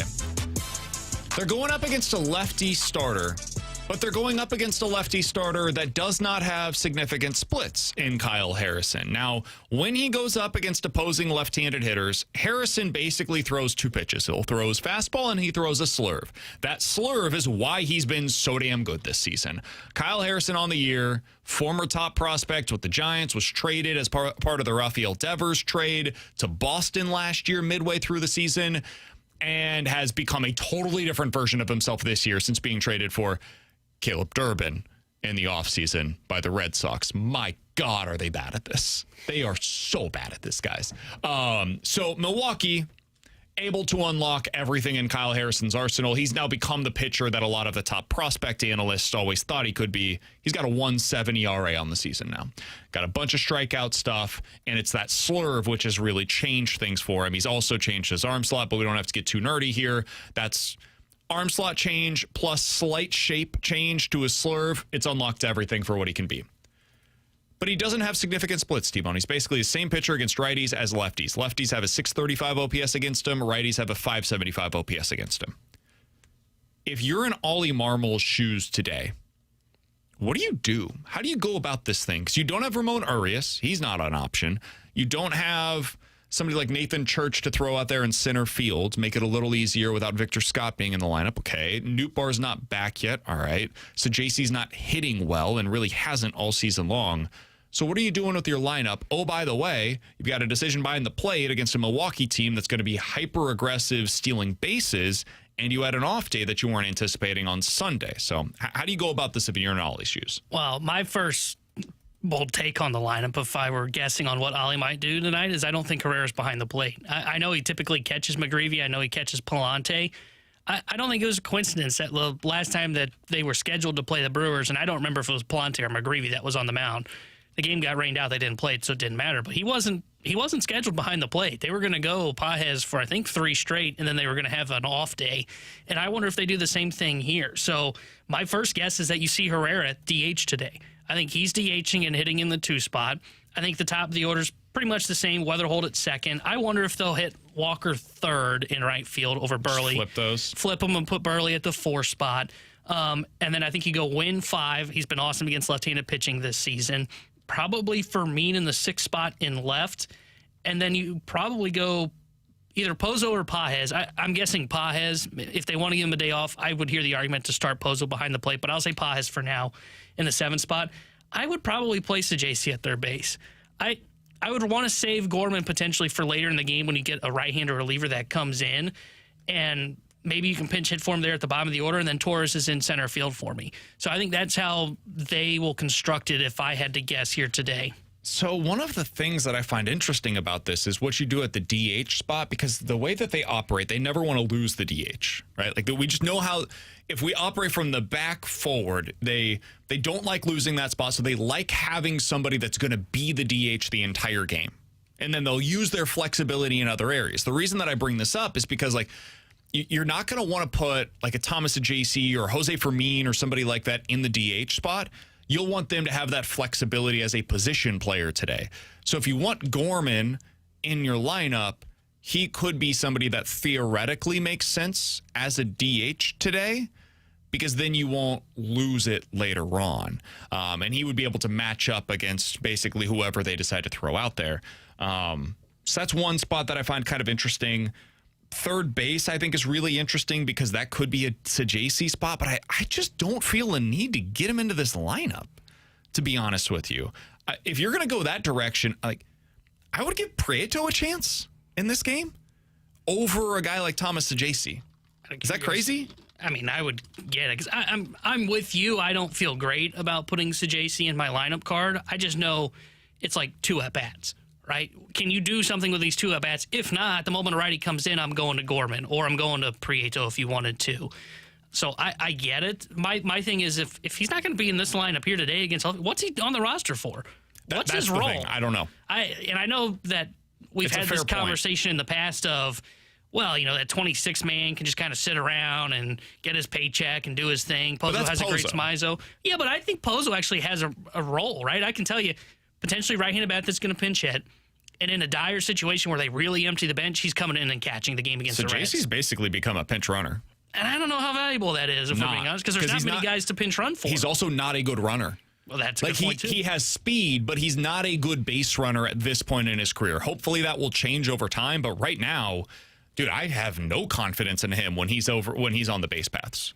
Yeah, I'm with you there. So that's why I put him in the lineup, saying at some point we either got to find out if he can play or not. I doubt they go Prieto. He didn't have great numbers against lefties in the minors. Hit for a little bit of pop, but it was such a small sample size that's 462 slug. This year's probably not evident of that. So I would say it's probably not him. I think it's either Gorman or JC's your third baseman today. Or if they decide to put Herrera behind the plate, then one of those two can be at DH. That's what I would do. I would give Herrera this test. I want to see what it looks like with him back there, man. It's one game. The plan has always been for you to learn about Ivan Herrera as a catcher this season, right? And that means there are going to be matchups where you feel uncomfortable with it. And some of this is going to be on Michael McGreevy to make sure that he is helping him out. But there are very few tests in Major League Baseball this season that are bigger for a catcher behind the plate as a base stealing, suppressor than the Milwaukee Brewers. That they are going to run wild.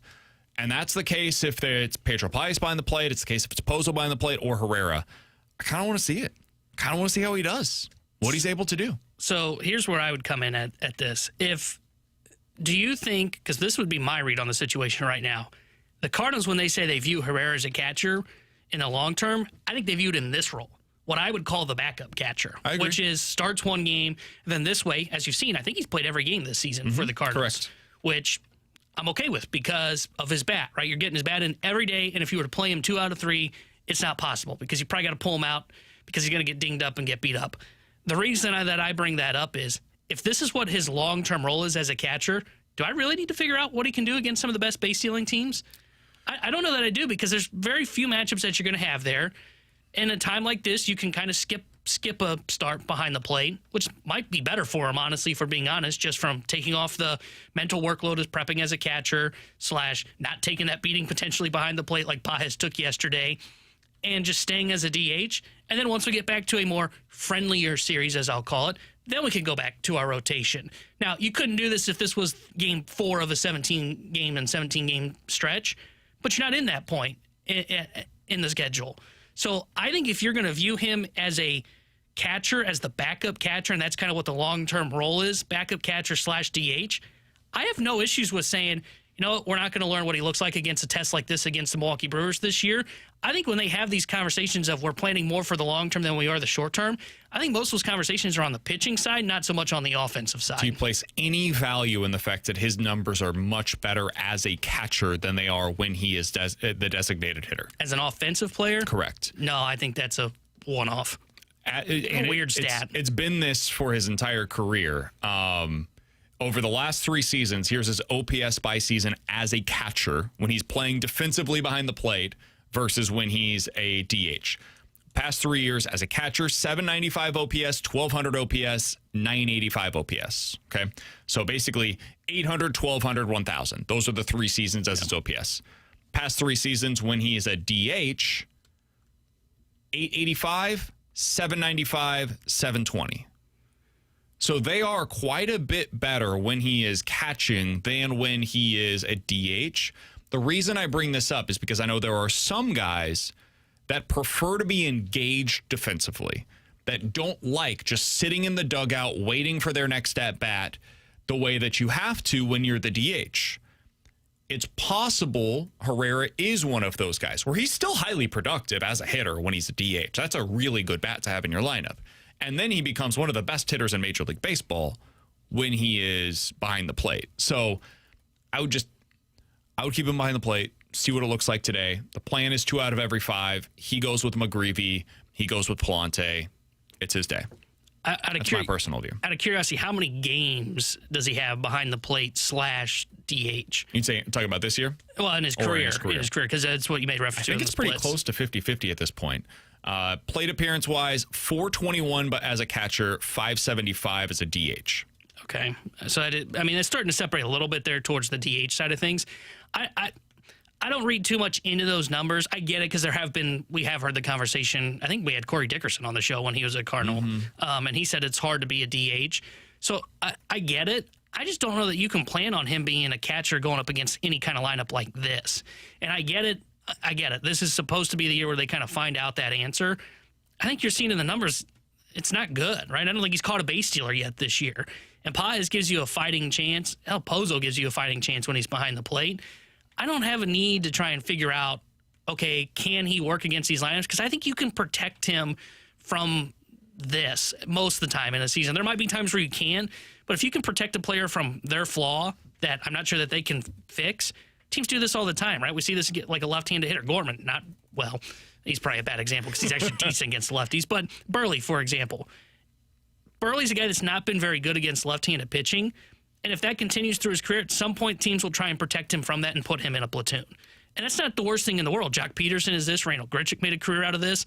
I think it's okay if you do this with Herrera, and the fact that when you go up against a high-stealing team and you've got a day off like 2 days later, you just skip his turn through being as a catcher in that quote-unquote rotation. So that's what you think they should do today is go with Pozo or Páez behind the plate. What do you think they will do? I think they're going to do that. I think they're going to start. My guess would be Páez. I think they'd feel comfortable with him going 3 straight here. I think they'll put him behind the plate. The one I don't feel confident is I have no idea what the hell they're going to do at third. My guess is you will see Herrera behind the plate today. I think you'll see Pozo as your DH today. Give yourself that right-handed bat. Pozo's been good lately. I think you'll see Gorman at third, and then you get Torres in center, Fermin in left. I think that's the way they go about it. And then you kind of play the matchups as it goes. And that means the JC's on the bench. And I'm fine with that. I'm fine with that, too. I think that's also a signal to Chaim Bloom. I'm not playing this dude. Yeah. And sometimes that's what a manager has to do is say, hey, listen, you keep giving me this guy. I've got no use for him here. Yeah. And then it becomes a conversation of what would you do on the 40-man to potentially make a move, right? Because now we're talking probably Blaze Jordan is the guy, and I don't know how comfortable they feel on him at third base, but can he at least be a bat that could come off of it? I mean, this would be a perfect DH day for him, right? Yeah. Would you rather experiment 100%. with Blaze Jordan at DH or go with Pozo? No offense to Pozo, I wouldn't mind seeing what Blaze This could Jordan also would be look a like. day where you put him at first and you get Alec Burleson the day off of his feet. You put him at the DH spot, and then boom, you're able to go about it that way as well. Yeah. You know, it just provides more options. Yeah. Hell, you could play Blaze Jordan at third today if you really wanted to. They're not lacking flexibility right now, right? No. Like Fermin can play everywhere. Prieto can play fairly everywhere on the infield.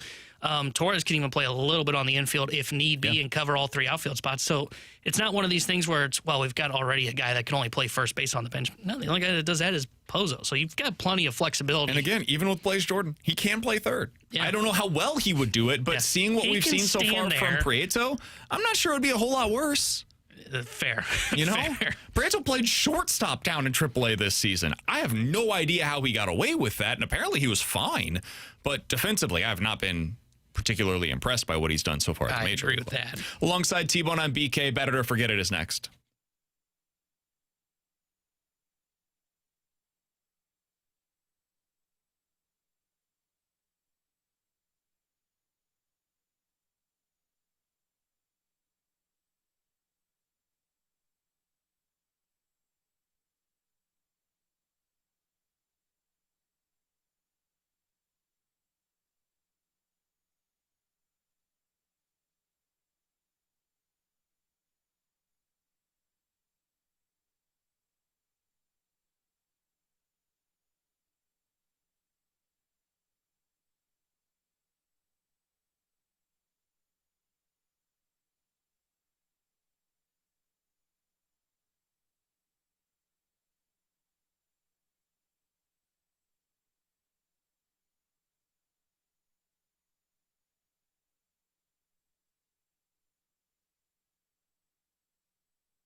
Good afternoon. My name is Eric Harkey with your Sports Center update brought to you by Saliga Heating and Cooling. The NBA Western Conference Finals continues tonight with Game 5 with the Spurs going to Oklahoma City to take on the Thunder tonight at 7:30. This Sports Center update was brought to you by Saliga Heating and Cooling, a Daikin heating and air conditioning dealer.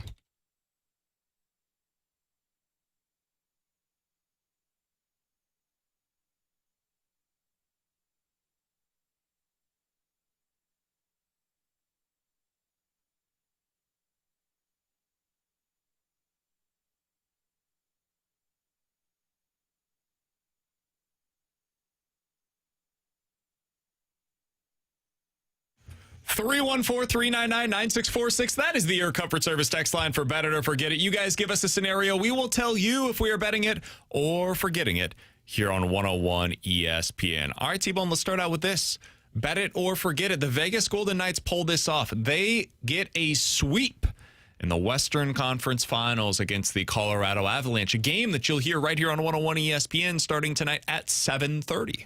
I'm going to say forget it. I think Colorado's too good to be swept, but I do think this thing's over in 5, right? I don't see Colorado making this too much of a series, but I just think they're too talented. I think they get at least a game in this series. I think they pull it off, man. I think this is over. I did not expect to see something like this, but no Cale Makar has really changed the look of that team, and Vegas is just better than I think a lot of people gave them credit for, including all of us here on this show. So I'll say Vegas gets it done tonight, pulls off a sweep against the Colorado Avalanche. What do you got for us today? Bet it or forget it. The Cardinals will have 2 guys finish top 10 in NL MVP voting. I'll say forget it. I think they have 1. I think Walker gets there, but 2 is aggressive. I don't think J.J. Weatherholt finishes there. I think their second best candidate will actually be Ivan Herrera.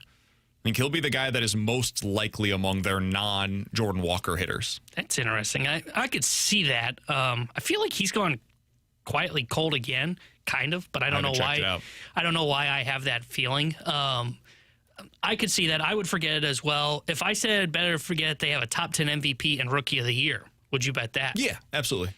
I think JJ ends like you think win. You're saying winning the NL Rookie of the Year, winning it, not placing top 5 or top 3, winning it. Yeah, okay, that's a little tougher. I probably was a little too strong on my yes. No, I like it first time, but yeah, I think JJ Weatherhold's got a really good chance of being able to win Rookie of the Year. So I'll say yes. Yeah, I think I might because like his struggles, quote unquote. He still looks fine. The WAR's already way up there. The reason I don't think he'll be top 10 in MVP because I don't think his power is going to continue. Like you mentioned earlier today, he's projected for, I think, 28 home runs right now, or he's on pace for 28 home runs. I don't think he's going to get there, right? I'm not even sure he gets to 25. I think you're really starting to see there are a little bit of limitations to his powers, and those numbers are inflated from the early success. He's only got 2 home runs in the month of May. By the way, Ivan Herrera's doing just fine. Last 15 games, batting .300. OPS of 810. 300. He's like the metronome, man. It's just a consistent 300 average and a consistent 800 OPS. Maybe it's just a couple of the at-bats from over the weekend looked a little off that threw me that way. And yesterday he struck out 3 times. Yeah, well, it was Mizorowski. That didn't help. But overall, I mean, the walk rate's down. It's declined a little bit in this month, but I think that's just because people are pitching to him now. Yeah. As opposed to what they were doing at the beginning of the season, but his average has gone up. So as the walk rate goes down, the average goes up. He is a great hitter. This is what you would expect. When they come in the zone, he's going to do damage against it. When they don't, he's going to be willing to take his walk. All right, 314-399-9646 is the Air Comfort Service text line. We'll do a couple of these before we get to the rewind on the other side. Bet it or forget it, Kyrou will be traded to another team this offseason, but then he declines it with his no trade clause. Forget it because I'm forgetting the second part. I think he gets traded. I don't think he will decline it. I think he's ready for a change of scenery. Yeah, I agree. I think if they find a deal for him, I think he'd probably be willing to go there. Bet it or forget it, Steve Ott will be the Thunderbirds head coach for at least 1 more season. I'm going to bet this. Yeah, there's no reason to move on from him. I don't know he's going to get an NHL opportunity yet. I would say bet it. I bet he's back. From the 636, bet it or forget it, the Avalanche core has already won their final Stanley Cup championship together. I'll forget that. I think they win another one. I'll forget it too, but it's very possible. But I'll say forget it for now. From the Moistus Alou. Oh. Bet it or forget it, at least one of the games this weekend has 40,000 or more fans in attendance. Forget it. I don't think you're there yet. I'll say bet it. Cubs into town, weekend series, beautiful weather, coming off of the final week of the school year for a lot of kids. I'll say bet it. You get 40,000 plus at least one game. Yeah, I'm still skeptical you can get there. I think we're going to see that, what were they, mid-30s recently? It's like 37 was the high point. I think that's going to be kind of the high point this year. I don't think you get a 40,000 in there outside of opening day. 314-399-9646 is the Air Comfort Service text line. Last one here. Better forget it. St. Louis City SC is on a heater. They deserve more airtime on 101 ESPN. Forget it. A, I'm not buying into the heater. And B, they're still very bad.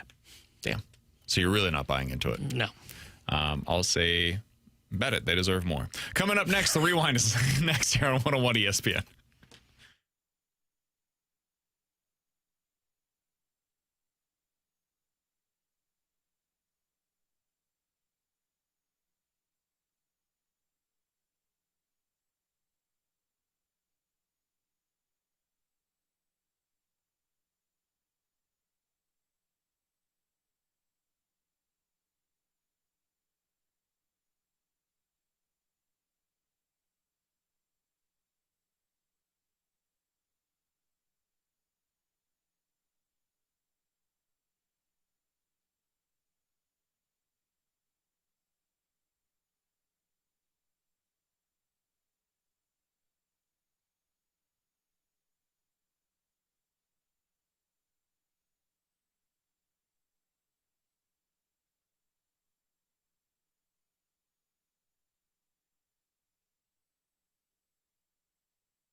run it back with a daily rewind on BK and Ferrario. Brought to you by Gloria Lou, your home sold guaranteed realty. Selling your home begins at GloriaHasTheBuyers.com. If you guys missed anything from today's show, be sure to check it out on the podcast page, 101ESPN.com, and the free 101 ESPN app is where you go to find it. It's all sponsored by Schaefer Door Company. That 101 ESPN app is super easy to use. It's free to download. It is sponsored by Dobbs Tire and Auto Centers. You can also check us out on YouTube at youtube.com/101ESPN STL. That is where the latest edition of the Redbird Report can be found today. We have a full 1 hour nearly of us talking about your Cardinals today on the YouTube page. So check that out over there. T-Bone and Alex will have plenty of Cardinals conversations for you the rest of the week. I will be heading out to Denver to hang out with some family while we go out there to see my grandma. Luca gets to see his great-grandma. Looking forward to being able to do that. T-Bone, Cardinals against the Brewers tonight. Who you got in this one? I think I'm going to go Cardinals. I think they bounce back. They find a way to do just enough against Harrison, and they go for the series win tomorrow. I guess that'd be tomorrow. Yeah. Sorry, I am going to take the Brewers in this one. I think the Cardinals get the win tomorrow. Why did you just kick us right before you leave? I hope you guys have a fantastic show tomorrow. Enjoy the rest of the week with T-Bone, Alex, and Eric, who did a fantastic job for us today on the board. Appreciate his help as always. We'll talk to you guys soon. The Fast Lane's next year on 101 ESPN.